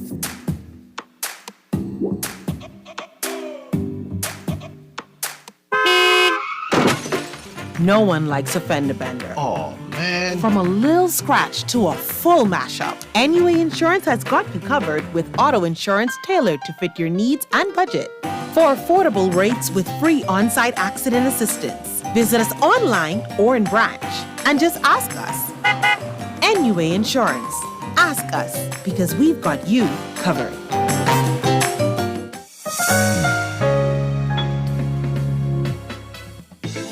Running low on summer funds? Squeeze every drop of fun out of your summer with Fidelity Personal Loan. From backyard upgrades to family getaways, Fidelity is here to help. Call 356-7764 today. Fidelity, we're good for you. Spring into savings at Roberts Furniture with appliance combos that work for your home and your pocket. GE 18 cubic feet fridge and stove, only $15.99. Visit our linen department where 100% cotton towels start at just $2. Take advantage of the long summer evenings with Panama Jack patio furniture and save 25%. Or how about a free box spring with any orthopedic mattress purchase? And with salary deductions, layaway, and the gift registry, there's a payment option to suit every budget. Roberts Furniture, quality, comfort, style, 5th Terrace, Centerville. 322-8862. Like us on Facebook. This is Guardian Radio 96.9 FM, streaming on GuardianTalkRadio.com and the Guardian Radio app, Nassau, Bahamas.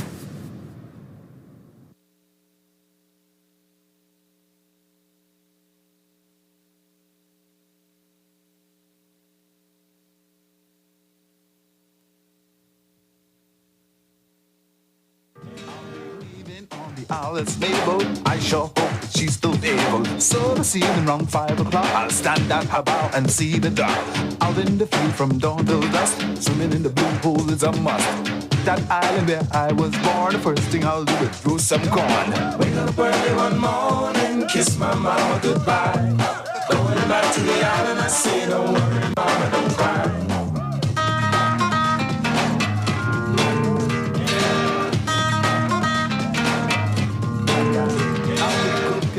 We are back with Morning Blend on Guardian Radio 96.9. Dwight Strachan along with Deandra Cartwright, and we're talking island hopping, the island hopping campaign, and frequent flyer program with Bahamas Air. We're very pleased to have with us sales executives Candice Saunders and Meltisha Smith. Ladies, good morning. Great to have you with us. Good morning. Good morning. All right, island hopping. Sounds good. I could use that right now. Tell us about this promotion. We'll get to frequent flyer in a bit, but tell us about this. How does this work? Good morning. So we have a promotion going on right now that is Next Stop Island Mode. We have a few goodies today. So what happens is once you travel from West Palm to Marsh Harbor, starting at $339, that would be the starting price. And then we have another one that is from Miami to Nassau, starting at $292. And then we have Fort Lauderdale to Nassau, starting at $312. And then we have Orlando to Nassau, starting at $332. And then if you travel from Fort Lauderdale to Freeport, it's starting at $318, and this starts September 8th to November 3rd. So what is it? Every day or so you have like different specials, or how does it work exactly? That would just be our inbounds, the starting prices at those. Okay. From those different destinations. All right, so give us the overall concept here and what you're trying to promote. Just basically. So the overall concept would be we're promoting inbound travel from the U.S. markets into Nassau or the family islands. It's called island hopping because we want to promote, whereas you don't always have to take a vacation from Fort Lauderdale, Miami, or Orlando to Nassau, but you can also tap into Abaco, Freeport, or any other islands as long as you connect through Nassau. Okay. The starting prices are $318, $339 for Marsh Harbor, $318 for Freeport. Then it's $332 for Orlando to Nassau, $312 from Fort Lauderdale to Nassau, and $292 from Miami to Nassau. But although travel has to be between September 8th and November 3rd, you can book now for these savings. Okay, all right. So again, it's savings. Like how much are you typically saving? What can you say? Well, Orlando to Nassau typically starts at about $350. So if the starting price is $332, bear in mind the terms and conditions apply, then that's a vast difference. Yeah. Especially if you're traveling with a right, and we bunch do of have people. group rates starting at once you have at least 10 persons or more, you do you are eligible for a group rate. Okay. We have a groups department. You can come into the CTO office here or in Freeport to find out those rates for the various islands. That's domestic and international. Okay, so where can you see all of these rates? How will you find out that this is going on? www.bahamasair.com. Okay. Or our social media handles. Any of our platforms. Yeah. That's Instagram, TikTok, and Facebook. And everything's up there. Yeah. Everything. So how long do you have these deals going on? I know you mentioned the date. So it'll be starting from September 8th to November 3rd. Yeah, and that's the fall that's the fall promotion. Okay, all right. That is very exciting stuff there. So anything else with that promotion that people need to keep in mind? Not necessarily. The first bag we know is $35, and the second bag would be $55. Okay. But you could find all of our baggage rates and policy on the website as well. Yeah. Okay. Great stuff. So, and there's also the frequent flyer program. Yes. Tell us about that. Okay, frequent flyer, we have tiers. We have the gold, the platinum, and the silver. With the frequent flyer, we are currently revamping our program. But what it is every time you travel, you add the miles to your account. So we have changed from points to miles. Now, in the peak season, as long as you have 7,500 miles, you are eligible for a free ticket, and you just pay the taxes. Okay. In the low season, you would only need 3,500 miles. So each time that you travel, when you book, you just ask them to add your frequent flyer member number to the booking, and then the miles accumulate that way. Yeah. And you can start, you can just sign up and immediately start accumulating. Right, you can sign up at the office or on the website as well. Yeah.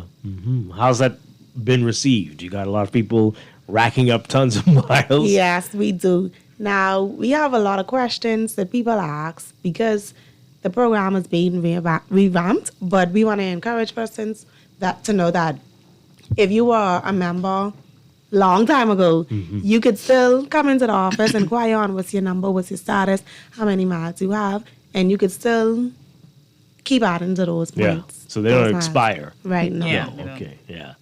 So anything else people need to keep in mind in terms of that?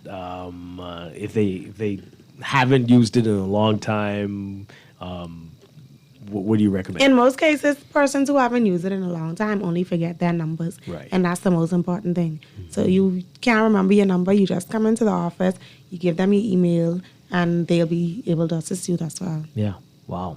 All right. So this is the busy season for you all, right? Right Yes, now, peak it is. season. Yeah. So what do you recommend to folks who are still traveling during the next couple of weeks? What advice would you give them? Most importantly, we do advise persons, please get to the airport at least 3 hours ahead of your departure time. We also encourage persons who don't have police records traveling to the international routes that you must have a U.S. visa as long as you don't have a police record. Right. Yeah. That's the most important thing. Any Family Island tips? Anything that you want to let people know about that? Well, the Family Island has been a bit busy throughout the summer as well because we have partnered with the Ministry of Tourism with their Gumbe festivals, and that has been on various islands throughout the whole summer. Just wrapped up on Long Island, actually. Yes, and yesterday we went to Alupa. Yeah. And then I think we're going on to Inagua sometime next week. So that's been gaining a lot of attraction, and it's been having persons moving in and out as well. But summer is not only, vacation is not only international. We have a lot of persons that take vacation to domestic routes as well. Yeah. And we do have group rates for both international and domestic routes. Excellent. Any particular places you recommend here? My Any favorites? My favorite is Exuma. My favorite is Iluka. Okay. My favorite is Exuma. Like both of those. Yeah. Those are great stuff. Deandra, I'm sure you have something to say. Oh, no, I was just going to say, my favorite is Long Island. Of course it is. But I am looking to go down to San Salvador soon. So. Nice. All right.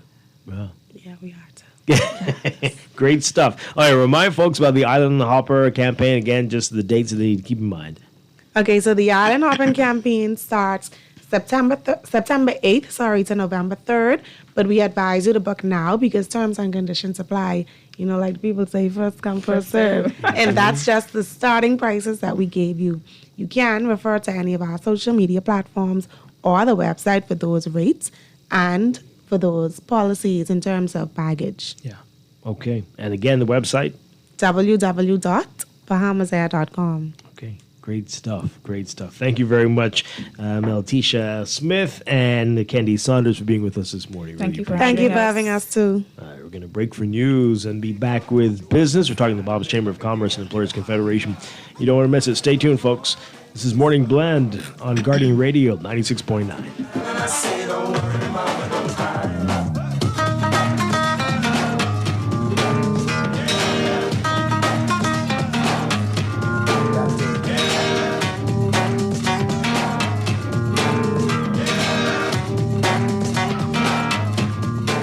Planning for retirement can be overwhelming, but with CFAL, it doesn't have to be. We offer tailor-made individual, group, and pension solutions that take the guesswork out of retirement planning. Whether it's for you or your company, don't leave your future to chance and let the trusted hands of CFAL's experts guide you toward peace of mind and financial stability. Low upfront costs and affordable monthly payments make it easy for you to build wealth so you can live well. Visit us at cfal.com to start on your path toward financial freedom. CFAL, growing wealth for future generations. With RBC, your ideas become plans. Your plans become memories. This is retirement. And your dreams become your life. Whether it's planning that family vacation, owning your dream home, or retiring comfortably, your ideas are everything. And RBC is here to help make them happen. With RBC, your ideas happen here. This is Guardian Radio 96.9 FM, Streaming on GuardianTalkRadio.com and the Guardian Radio app. Nassau, Bahamas. And opinions of the hosts and guests are their own and do not necessarily reflect the views of the management and staff of Guardian Radio. Wake up, it's a new day. Wake up, it's a new day.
Good morning and welcome to Morning Blend Business on this Monday, August 25th, 2025. Welcome back to our Morning Blend listeners. Once again, I'm Dwight Strachan along with Andrew Cartwright, and it's a special Monday edition of our Chamber Hour series with the Bahamas Chamber of Commerce and Employers Confederation.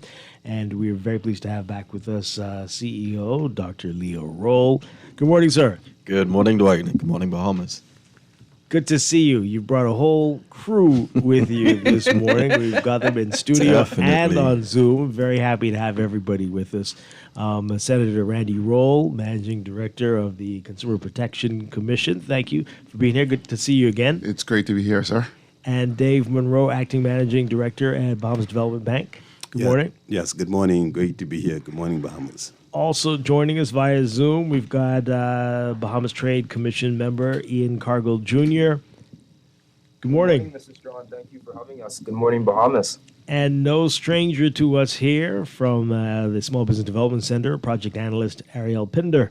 Good morning, Ariel. Good morning. Good morning. All right, so everybody's here. Dr. Leo Roll, I guess you got to explain why we have this wonderful crew with us today. Sure. So, Dwight, the Bahamas Chamber of Commerce and Employers Confederation has been doing quite a bit on the front of businesses. And one of the things that we've been intentional about this year is allowing or creating the opportunity for our members to extend beyond their geographic confines. And that is through the impetus of foreign direct investment, but also how do we help with getting procurement of goods and services much cheaper, such that that cost savings can be passed on to the consumer, no pun intended, Randy, for the consumer, to be passed on to the consumer. But also, we wanted to look at diversification. One of the things this year in particular has taught us is that it's great to diversify the procurement of goods and services. Such that you saw us had a mission to India earlier this year, looking at how we can get our members into that market. Now, through the help of the Chinese embassy, but as well the People's Republic of China, we were able to partner with a number of organizations for an MSME seminar that was about 18 to 20 days long in China. And it gave us an opportunity, one, to meet manufacturers. Oh, was that long? It was very long. Wow. Okay. It was think very you told us long. it was gonna be that long before. Yeah. Wow. Okay. Interesting. It allowed us to get on the ground and look for opportunities for our members. But beyond that, it was great because it brought some organizations that may not necessarily always link with each other together for an opportunity to see where those linkages could be created. So we had the Consumer Protection Commission that was there. We had the Trade Commission that was there. We had Small Business Development Center, Bahamas Development Bank. And of course, we had our resident photographer, and that's Lifestyle Digital Media. And all of these arms came together. But what was so beautiful was it wasn't just an opportunity for the Bahamas Chamber to be there. We made sure that through the invitations that we were afforded, we allowed for the Family Island Chambers to join. So we had Grand Bahama Chamber, Abaco Chamber, and the Eleuthera Chamber that were represented. So I just want to shout out Peng.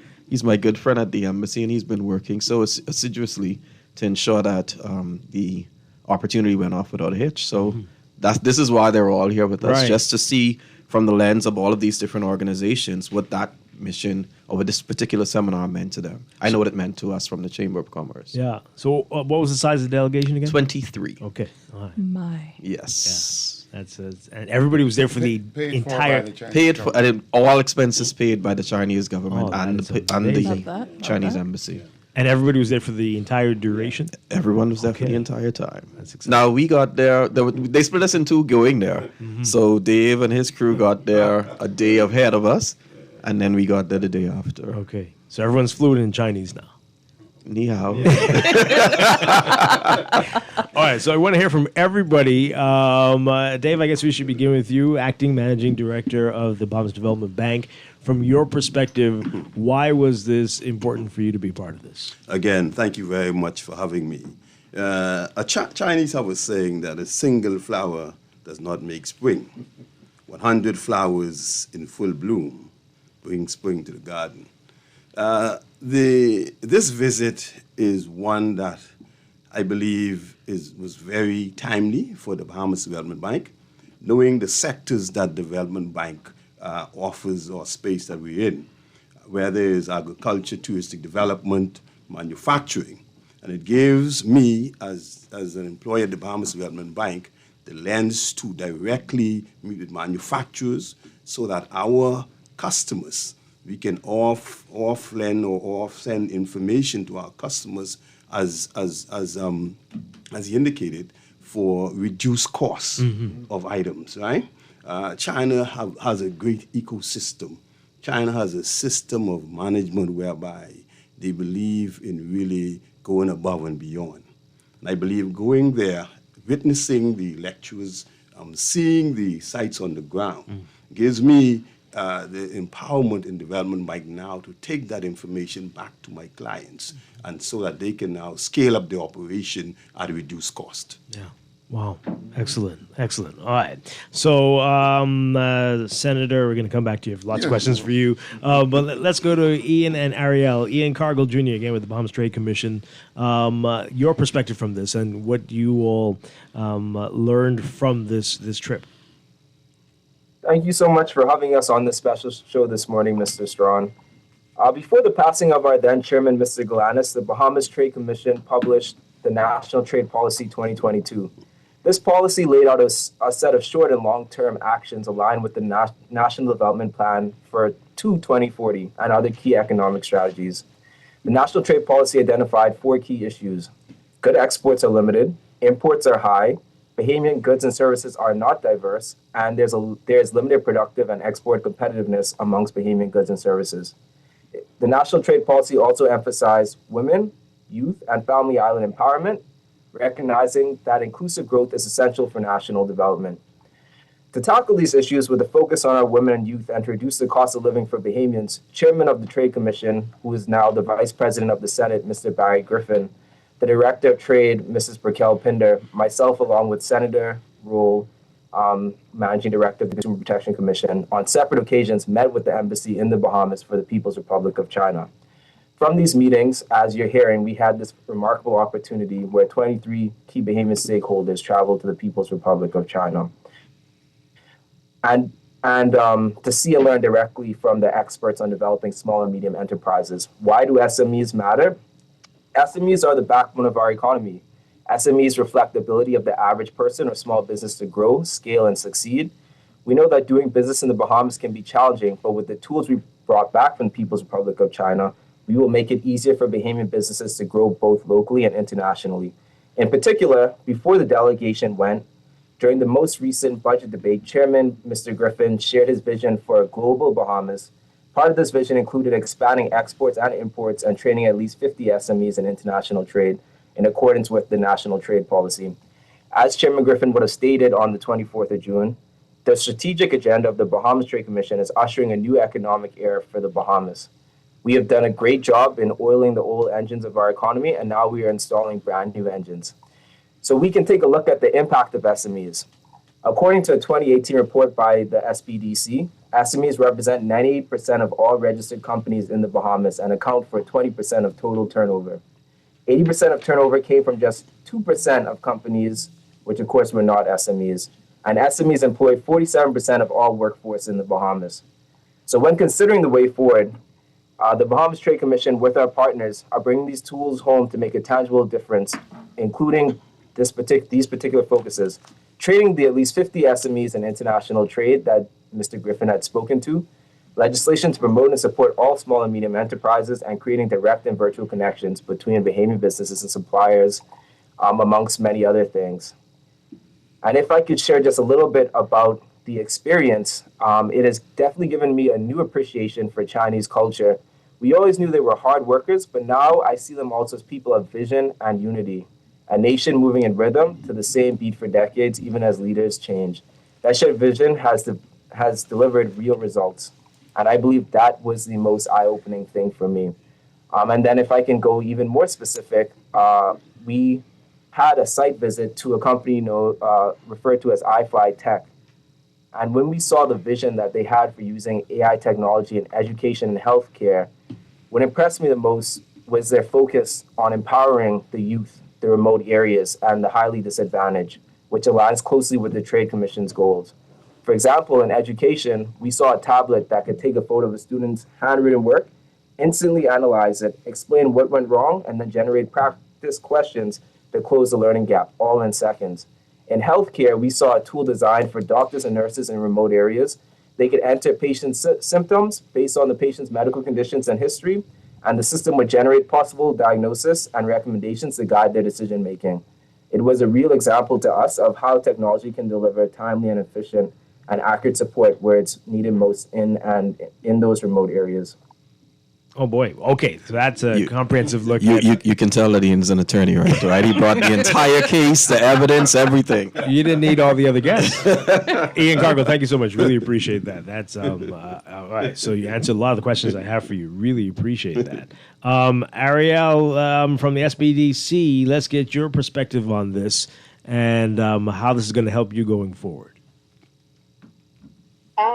So firstly, I'd like to say it was an amazing trip. I got an opportunity to represent the SBDC with 22 other amazing delegates from different organizations with one common goal, and that's to advance MSMEs in the Bahamas, right? And that's the core goal at the SBDC. We want to assist MSMEs with access to training, access to funding, mentorship, networking opportunities, right? And just through this trip alone, I was able to really see how China has done these things in their respective communities, in their countries, and to see how they really operate on that larger standpoint, right? And the whole purpose, or my objective of the trip, was to go analyze what they do and see how I can bring that back to our smaller economy, right? To our MSMEs, and how we can implement those things into the programs and the initiatives that we have here at the SBDC.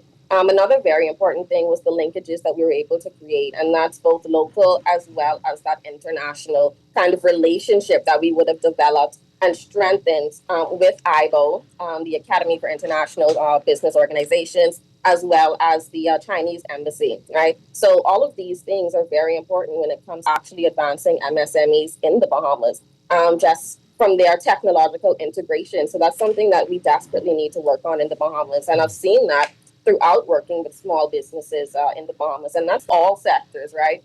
Even when we look at financial management and what MSMEs have done in China, the legal obligations that organizations and businesses, larger organizations and businesses have in China, right? And they're mandated by the government. how can we get those kinds of things here in the Bahamas so that we can further advance our MSME? So these are all questions that I would have taken over there, and we would have gotten some great answers. Ian would have mentioned the iFly Tech company, an amazing technologically advanced company, and then they're finding solutions to these everyday problems that we can then bring back home, right? So that was my main goal, my main objective on this trip. I'm very happy to be a part of this delegation, and it was so many things that I would have learned from our Chinese organizers, as well as the other delegates who I was so graced to be with. Okay. All right. Wonderful stuff. All right. So Senator Randy Roll, the Small Business Development Center, Bahamas Development Bank, Bahamas Trade Commission, no brainers. But the Consumer Protection Commission, explain it to us. Why was it important for you all to be a part of this? No problem. First of all, Dwight, I want to say how impressed I am with some of the young leaders who were on the trip. And based on your conversation just now with Ian, as well as Ariel, it shows you that our country is in good hands. The future is bright. Absolutely. And so I'm very impressed by that. I'm very impressed by their level of knowledge and the information they gain from such an event. Now, a number of the agencies that went along on the trip all fall under the Ministry of Economic Affairs, which we are led by Senator the Honorable Michael Alcides. And it talks about, the economic engine of the country and where we need to go. For me, it's about collaboration and relationships. So not only was the Consumer Protection Commission able to gain a lot of insight and information, we were also able to strengthen our relationship with the Chamber, with BDB, with small business development, and so much more. And that is so important for the everyday consumer.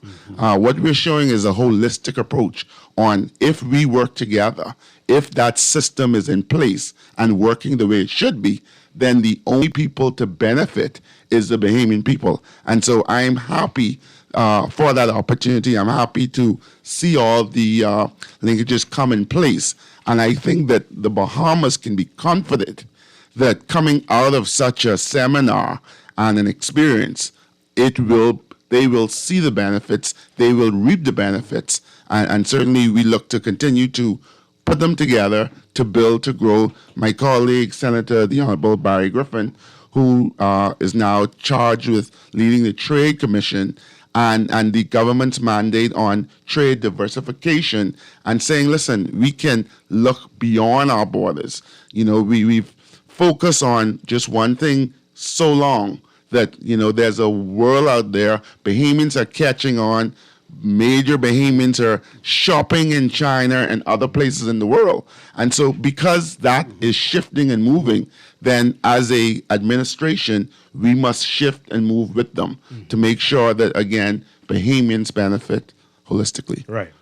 All right, so it seems the pressure is on. Time is a factor. Tariffs implemented every day, it seems. When will we start to see benefits from this trip? As you say, the diversification is desperately needed. When the less reliance on North American markets, when can we say, well, this has come about as a result of the partnership? Yeah, I can speak from the standpoint of the business community, Dwight. We will begin to see those, the impetus of this trip right away. When we were actually there, we were already creating those opportunities, especially from a manufacturing, an AI, a tech standpoint, where we were looking at businesses within our threshold to determine who we can link with those companies that we met with. So we were getting names, we were getting numbers, we were getting contacts, we were linking with the procurement of those companies, with the procurement of, because we have a lot of members who have always been interested in getting to China and seeing specifically what is there, what the opportunities are. Right. Now, this trip didn't allow for that because it wasn't one where we could take members. We had to take persons who were in the day-to-day operations of the chamber. And so we are working now with the embassy again to curate a mission to the Canton Fair or the Yiwu Fair. One of them we will work through where our members can now get the full benefit of those opportunities. And so just as we did here, we have companies who are now working directly to import goods out of India. And what was great was we were able to get to the Bahamas embassy in China to see where there were opportunities for reciprocal trade. One of the challenges we note was that the Bahamas doesn't sign on to the WTO.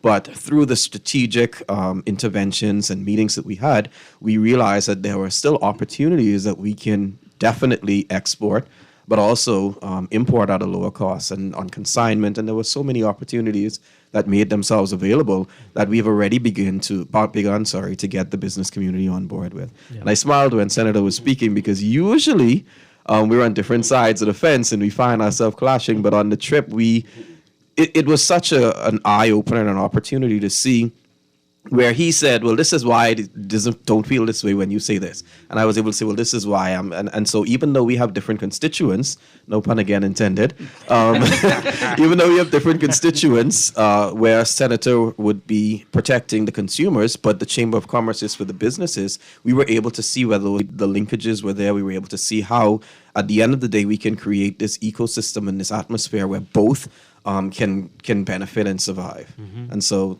I can speak from the business community, and I'll allow them to speak. Mm-hmm. Dave Monroe. Yeah, thank you very much. As Doc indicated, because of the bilingual relations, I immediately can now go to my clients at the Bahamas Development Bank, particularly based on the persons we would have met in China, and create that linkages, whether you in the green space, whether you in the orange space, whether you in shipping, whether you in trade. We now have the ability directly to really go to our clients, and we have the network to directly meet our clients where they need to be, and reduce costs at on-time consumer. Yeah. I believe that the trip continues to go as well. I believe that we're in a different space now, and persons now will see the growth and development. See, Bahamas Development Bank has been around from 1974, right? And we have clients from Abaco and Grand Bahama in the north, straight to the southern islands. All the inhabiting islands, and we have clients. And all of those clients will now see the benefit directly. For me visiting or traveling on this trip, this sojourn, I'll be able to now, based on the sector that they're in, able to now make the direct linkages to them and the persons in China. Yeah. Ian Cargill Jr., I know you talked a little bit about it, but in terms of numbers, have you seen changes you can point to? What are we looking at in terms of maybe businesses, but in terms of dollars maybe in recent times, and how that's changed with China? Thank you again, Mr. Strachan. And before I touch on that, I just want to continue from where Dr. Rule left off. And from the Trade Commission standpoint, we plan to hit the ground running. We believe, and as both Senator Rule and Dr. Rule have hinted at, you see the synergies working between the different government bodies, almost like, I like to look at it almost as a human body. We now have the linkages, the veins between running with the blood, and we plan to hit the ground running. So from that standpoint, again, before the trip, the chairman, Mr. Griffin, he had put in the paper, said it on his feet during the budget debate, that the Trade Commission is planning to train at least 50 small and medium enterprises in international trade. So we've come back now, we're ready to hit the ground running, and that's going to be one of our first priorities. Secondly, we're going to look at, as one of my colleagues also hinted at, legislation to promote and support small and medium enterprises here in the Bahamas, which we were taught about over there, and that they have, which helps promote and manifest their small and medium enterprises, which makes up a large chunk of their business entities similar to us here. Third, we plan to create direct and virtual connections between business suppliers and logistics companies and technical partners. And those are just three amongst many initiatives that we're going to hit the ground running. That initiative, I believe, is scheduled to start next month, and so we would invite the public to continue to tune into the Trade Commission to keep up to date with what we have going on. We're on both Facebook and LinkedIn, and we'd also invite you to send us an email at trade@bahamas.gov.bs with any questions as it relates to this trip to China, and we will definitely get back to you. As it relates to the statistics, we hope to see an immediate impact also on the cost of living We've been working very hard over the last few years to tackle the cost of living in addition to the other 4 issues that I mentioned in my initial spiel. And although I cannot point you to a direct figure at this moment, just know that your trade commission is working hard for you. Okay, all right. So we know this has been a concern that some members of the public might not accept goods that they're not familiar with from different countries, different brand names. Senator Roll, what can you tell us about that?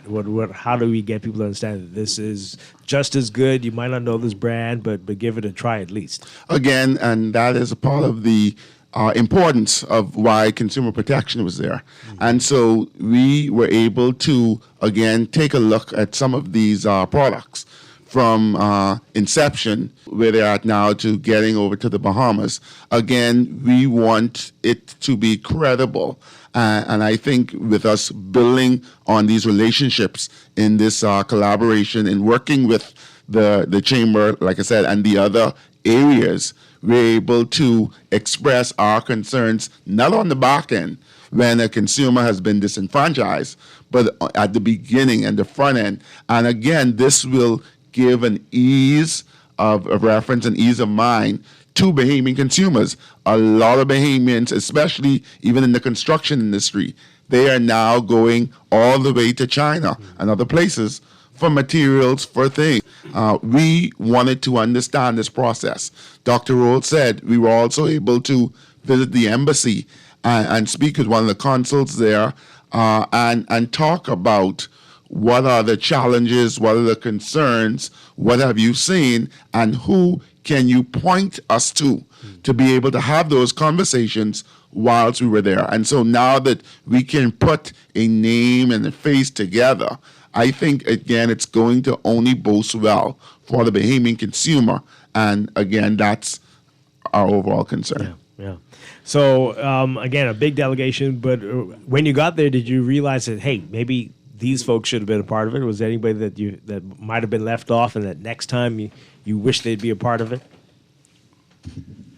Not necessarily. What I do think, though, was I think it would have been a great opportunity for some of the members to be able to see, as Senator mentioned, we got to see so many factories and looking at economies of scale in the production process, as simple as a shirt being cut out from a machine to how it goes through along the process. And so I think that's a great opportunity. We got to see luggages being made. It was just a really, really eye-opening opportunity. And I think, if anyone, I would say the members perhaps should have been able to. But through the forum, we were able to have our strategic travel partner there. And so the videos will be released today. So we've captured every moment from the beginning up to the middle, up to the end, some bloopers in true chamber for fashion.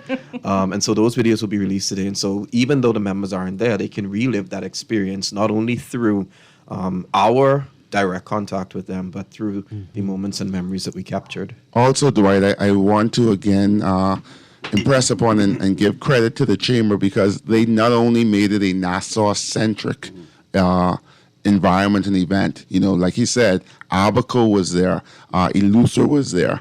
Again, so now people can see that we're including everybody.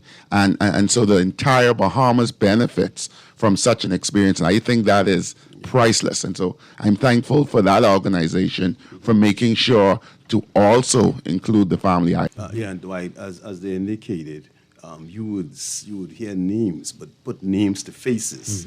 It bodes well for a different way. But the trip from China, you recognize over the years, China was an impoverished state, right? China now is one of the largest state in terms of development. And China has something called the Belt Road Initiative, right? China believes in a collective unit whereby everyone succeeds. I think the mindset of success whereby everyone succeeds versus that one person. Yeah. I think the mindset, taking that mindset from a collective team approach is one of the things that also struck me to be very, very good. Yeah, amazing.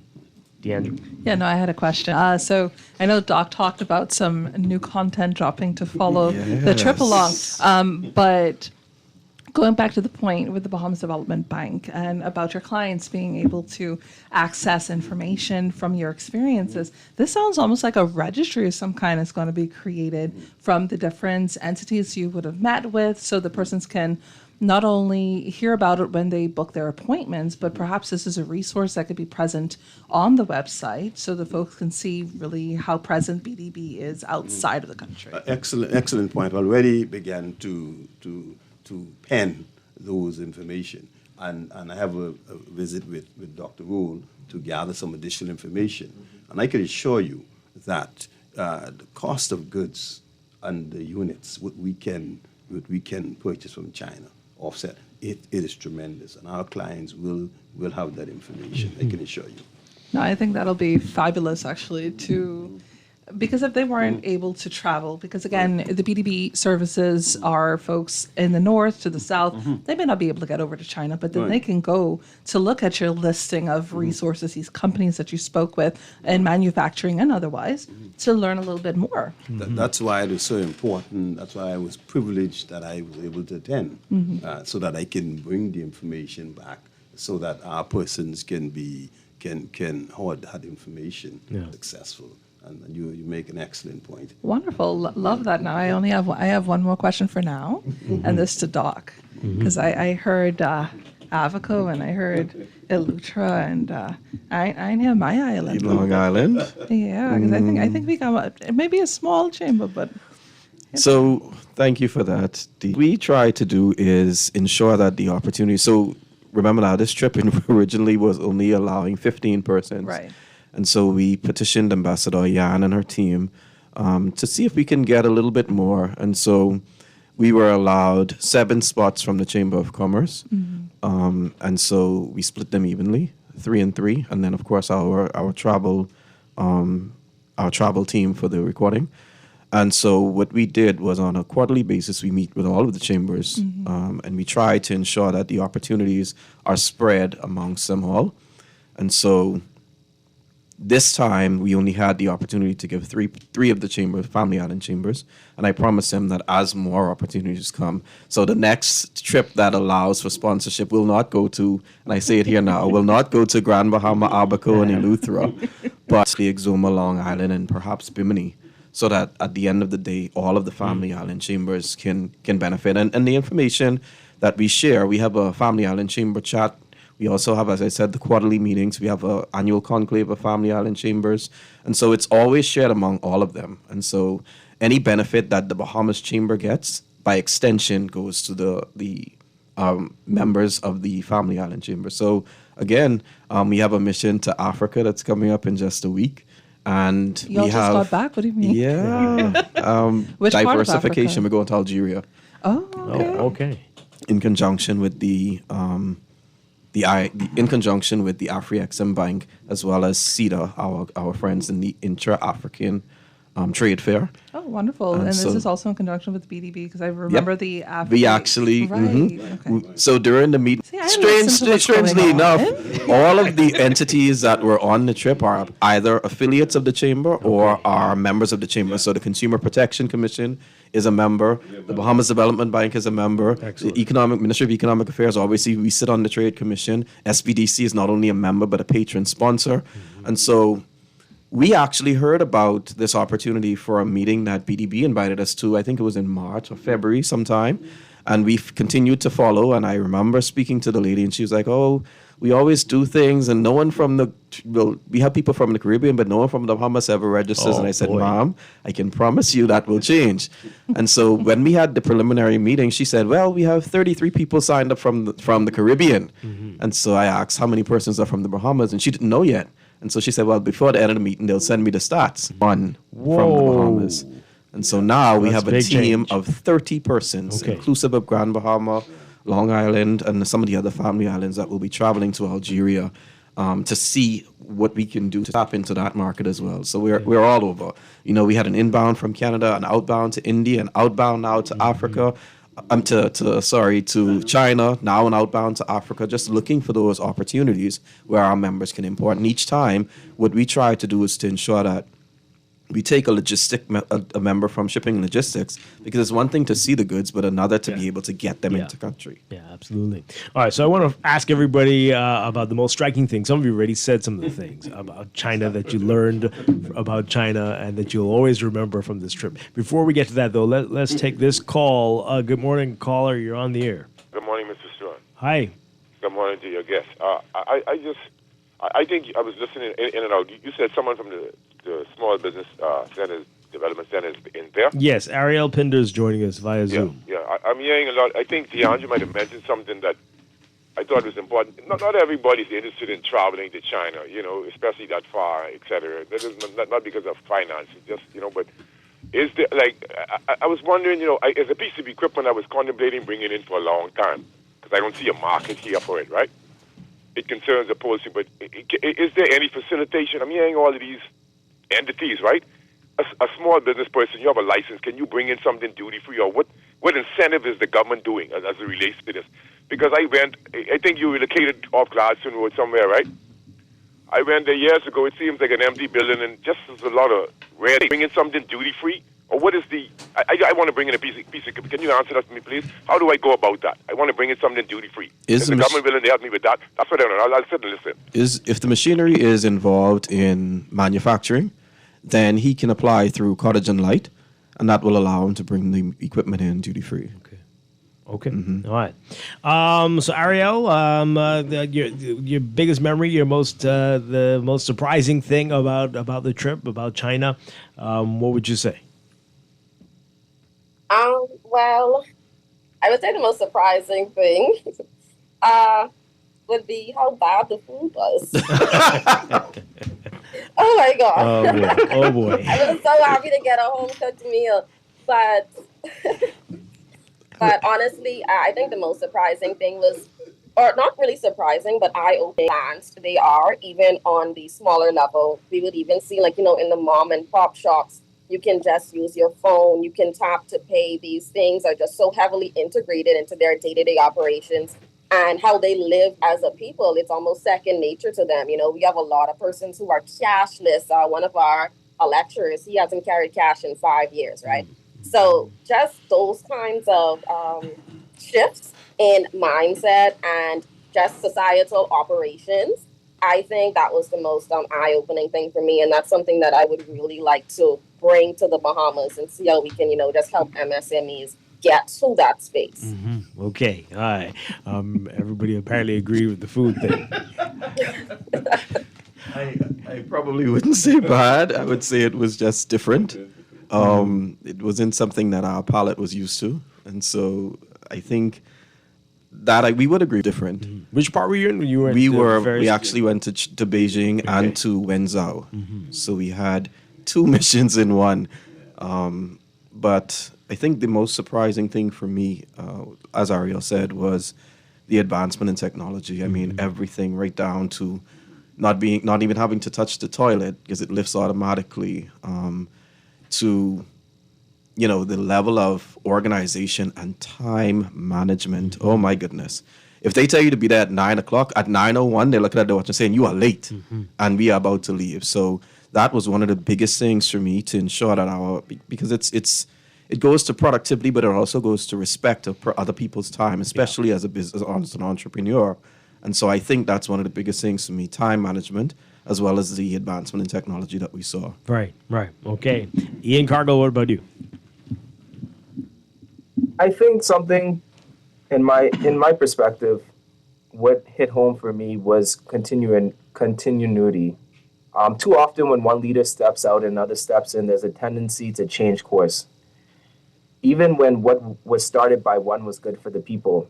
What we saw in the People's Republic of China was that word, continuity. When a vision is right, it should live beyond one administration. That is how nations move forward effectively and efficiently.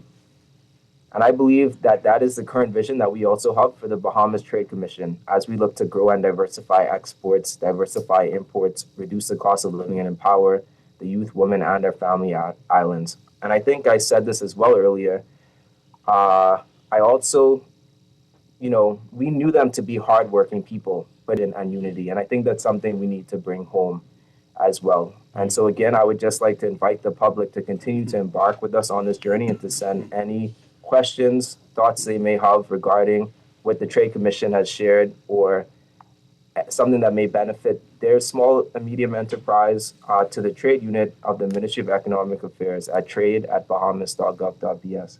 And I would like to also say thank you to the Ministry of Foreign Affairs, to the Chinese government, to Dr. Leo, Dr. Leo Roll and Senator Roll, as well as my chairman, Senator Barry Griffin.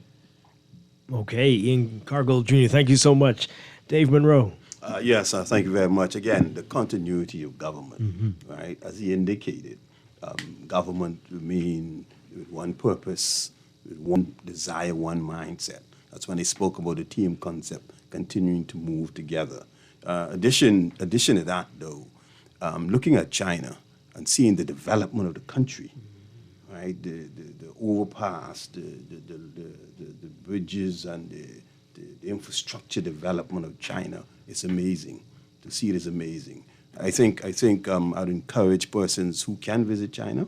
You can go, or those who cannot, we are here to assist you where we can with information that we will receive from the trip. Yeah. Senator Roll, you were showing me what Dave Monroe was talking about, of the changes that have happened in a relatively short time in China. I take it that struck you as well. Yeah, most certainly. But to me, honestly, the most impressive part was the fact that you had a number of 23 Bahamians, all from different walks of life, who had never been together for such a long time and was able to come together for one common goal, to work on behalf of the Bahamian people that will benefit us in the future. For me, that's very impressive. Again, it speaks to where we're headed as a country. Again, to hear how impressive the young persons on the trip was, the Ian Cargills, Ariel, and so many others. And so for all who would have been a part of this mission to, again, bring some benefit to young Bahamians, to small businesses, knowing that that is the lifeline of where our country is headed. That was most impressive. And so I'm grateful for all of the organizers, my colleagues who put it together. Again, I'm also part of the Affordable Bahamas. And again, it was one common goal for the good of the Bahamian people. And I think that was accomplished on this trip. And so that for me was the most impressive. All right. So, Doctor, this was a major success. Absolutely. Yeah. Absolutely. And, it just goes to show what organizations coming together can do. This is a very simple PPP in my mind, where we had the private sector, the public sector, and all of these partners coming together to work, as Senator Rule said, in conjunction with the government to ensure that the Bahamian people, whether they be consumers or the business community, benefit in the long run. And so it just goes to show how evolved we are becoming at the Chamber of Commerce, looking for opportunities to ensure that we are inclusive, but also having that level of ingenuity to see the struggles of the Bahamian people, but also to see the struggles of our members. And so, yes, people here are speaking out on things that we can see potentially harming the business community, but we're also looking for opportunities that can help the business community, and by extension, that will help because we shop at the same stores that people shop at. We don't have a secret store that we shop in. Yeah. And so if there is a level of assistance that can lower or can improve the ease of doing business while lowering the cost of doing business, then we're all for it. Yeah. You mentioned Canton, right? Yes. That's the next one, and that's for members? Yes. That one will have the opportunity for members to go over specifically Canton and Yiwu. And so... Is that oversubscribed already? Already sold out? Or we haven't begun working on that one yet. Okay. I have asked the Chinese embassy for a meeting. We're just waiting on Ambassador Yan to get back. And so once we have that meeting, we'll begin subscribed. And so it's a great opportunity. Like I said, we are headed to Africa. That one was well oversubscribed. And even just now, I had a member reaching out, trying to get on. And so I need to now circle back and see if I can get her on to the trip. But it's great because now it's an opportunity for Bahamians to, as I said before, branch out. And so now some of the products, I know you mentioned loyalty, and we have been for the longest time, and we saw it where the commission was able to help to bring the cost of eggs down. And we saw the challenges that the entity that was selling them had because of it wasn't something that we were used to. Wow. And so the good thing about that is a lot of the brands and a lot of the things that we saw in China are already here now. Yeah. And so it's just a matter now to the Bahamas quicker and cheaper to ensure that the stores can benefit. Most of what people love are all made there. Absolutely. Right? All right. So this person's saying, even if I have to pay my own way, I want to be a part of these things. Join the Chamber of Commerce. Okay. Wonderful stuff. Thank you all so much for being here this morning. I'm Ian Cargill Jr., Ariel Pinder, Senator Randy Roll, Dave Monroe, and of course, Dr. Leo Roll. Thank you very much. Chamber Hour. We'll see you again next month. Definitely. Back to the third Tuesday each month. Yes, next month. But thank you all for being here this morning. Thank you. Thank you. All right, we're going to take a break. Thank you so much. And we'll be back to wrap things up. Our final few minutes of Morning Blend Business on this Monday on Guardian Radio 96.9. Stay with us.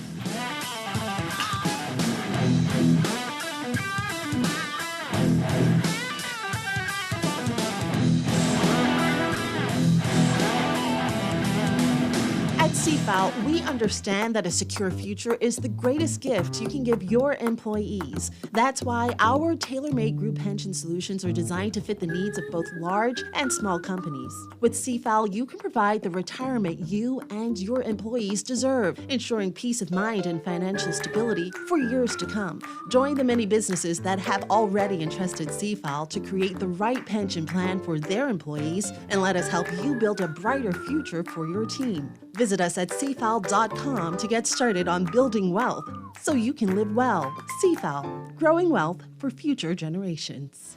This October, Bahama invites you to indulge your senses at the Culinary and Arts Festival, where world-class flavors meet breathtaking creativity in the heart of the Bahamas. Join us October 22nd through 26th for an unforgettable celebration featuring culinary legends Marcus Samuelson, Dario Zucchini, Simeon Hall Jr., and Scott Conant, alongside a vibrant lineup of chefs and mixologists, installations, interactive workshops, and live performances, all set against the stunning backdrop of Nassau's premier luxury resort. From curated tasting events to beachfront feasts and immersive gallery experiences, this is more than a festival. It's a feast for the soul. Tickets and packages are going fast. Visit bahamar.com to reserve your spot at the Culinary and Arts Festival at Bahamar, where taste and talent take center stage.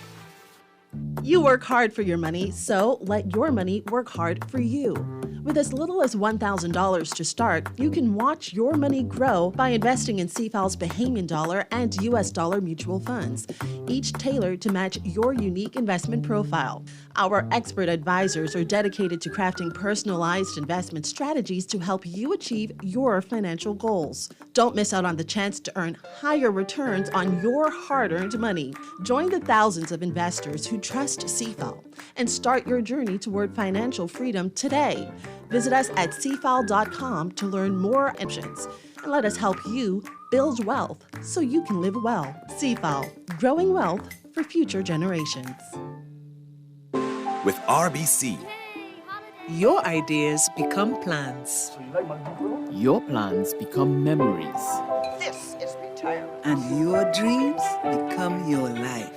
whether it's planning that family vacation, owning your dream home, or retiring comfortably, your ideas are everything. And RBC is here to help make them happen. With RBC, your ideas happen here. This is how we do Get ready to kick off the new school year with a bang. It's the Guardian Media Group and Rotary Club of South Ocean's Back to School Jamboree. Friday, August 29th in the parking lot of the Nassau Guardian in Oaksville, 11 a.m. to 3 p.m. Join us for a day of fun, games, and back-to-school excitement. We've got something for everyone, from bouncing castles and face painting to health screenings, hair grooming, and giveaways. Favorite local businesses. And get ready for the new school year with all the essentials. We'll have school supply vendors and local eateries with delicious treats. Don't miss out on the fun. The Guardian Media Group and Rotary Club of South Ocean's Back to School Jamboree. Friday, August 29th at the Nassau Guardians parking lot, 11 a.m. to 3 p.m. It's the perfect way to celebrate the end of summer and get excited for a great school year. See you here. Brought to you by Island Wholesale, Splash of Sunshine, Purity Bakery, Janae's Uniform Center, Harry's, Celestial Treats, Sun Oil, Lowe's, A&N's Kitchen, Zelrana Mackey, Lumber Snack, Precious Curry, Robert Russell. And brought to you by the Delphinus Agency Limited. This is Guardian Radio 96.9 FM, streaming on GuardianTalkRadio.com and the Guardian Radio app, Nassau, Bahamas.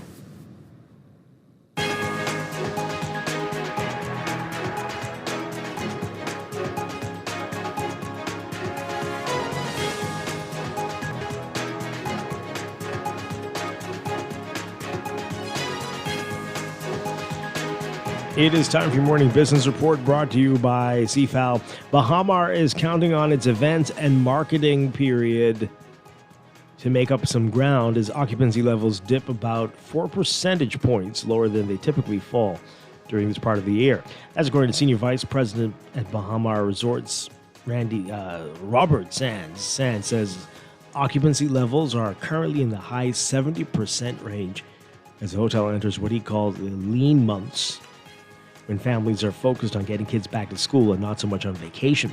He said Bahamar's lean period is from the middle of August into a significant portion of October. You can read more about what he's saying in today's Guardian Business section. Exuma Chamber of Commerce President Aaron Hanna says he's excited to see businesses grow on the island. He's hailing Integra Group and Suncash's partnership to bring ATMs and digital payment services to Black Point and Staniel Key. Hanna, who penned a statement on Exuma, said basic banking on the islands remains a challenge. Overseas, a trade framework agreed on by the U.S. and European Union last month set a 15% tariff on the vast majority of products shipped from the EU. Packages under $800 will now be subject to the tariff. As a result of this, the end of an exemption on tariff duties for low-value packages coming to the United States is causing multiple international postal services to pause shipping as they await more clarity on the rule. The exemption, known as the de minimis exemption, allows packages worth less than $800 to come to the U.S. duty-free. A total of 1.36 billion packages were sent in 2024 under this exemption for goods worth $64.6 billion. It's set to expire on Friday. And on Saturday, postal services around Europe announced that they are suspending the shipment of any packages or many packages to the United States for duties. Postal services in Germany, Denmark, Sweden, and Italy say they will stop shipping most merchandise to the U.S. effective immediately. France and Australia will follow on Monday. The UK's Royal Mail said it would halt shipments to the U.S. on Tuesday to allow time for those packages to arrive before duties kick in. Items originating in the United Kingdom worth over $100, including gifts to family and friends, will incur a 10% duty. And Keurig Dr. Pepper says it will buy the owner of Peet's Coffee in an $18 billion deal, 15.7 billion euro. Then break itself into two, with one company selling coffee and the other selling cold beverages like Snapple, Dr. Pepper, 7-Up, and energy drinks. The announcement made today, that agreement announced today, will essentially unwind the 2018 merger of Keurig and Dr. Pepper, and it arrives at a time when consumers are pulling back and the trade wars under U.S. President Donald Trump threaten to send coffee prices soaring. Trump imposed a 50% tariff this summer on most imports from Brazil, the coffee producer, for its investigation of its former president Jair Bolsonaro, a Trump ally. Yet Keurig Dr. Pepper sees both coffee and cold beverages as areas of growth that would be better navigated by independently operated companies. CEO Tim Cofer calling it a transformational moment for the sector. Large chains are suffering, though, like Starbucks. Same-store sales, a key barometer of retailers' health, has fallen for 6 straight quarters at the Seattle coffee giant, and its shares have tumbled 23% since March. Closer to home in your Market Watch recapping trading on the BISX from Friday. Market movers, AML Foods Limited moving 1,990 shares, closing at 645 unchanged. Bank of the Bahamas moving 3,300, up 33 cents, closing at 530.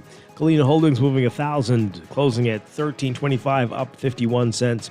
CIBC First Caribbean Bank moving 1,000, up 25 cents to $16. Consolidated Water shares up 15 cents to $6.67.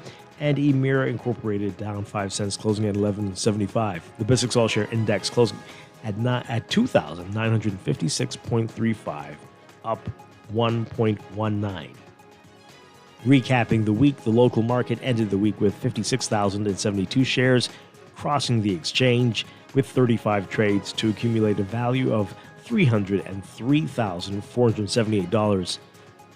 The BISX All Share Index lost 8.02 points or 0.271% to end the week at 2,956.35. Year to date, the index is down 51.87 points or 1.724%. The week's volume and value leader, Commonwealth Bank, moving 38,900 shares in 20 trades for a value of $175,958. That's your Market Watch, and that is your morning business report brought to you by CFAL, growing wealth for future generations. And tune into CFAL Talks tonight at 6:30 p.m. right here on Guardian Radio 96.9.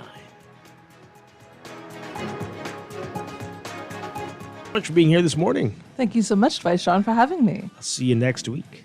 Yes, indeed. Next Lord's week. will. My goodness, it'll be the 1st of September. Oh, listen, the traffic.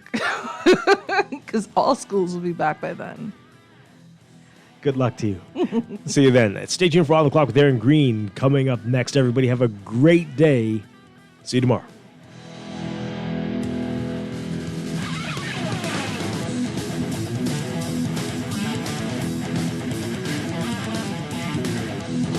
This is Guardian Radio 96.9 FM, streaming on GuardianTalkRadio.com and the Guardian Radio app, Nassau, Bahamas.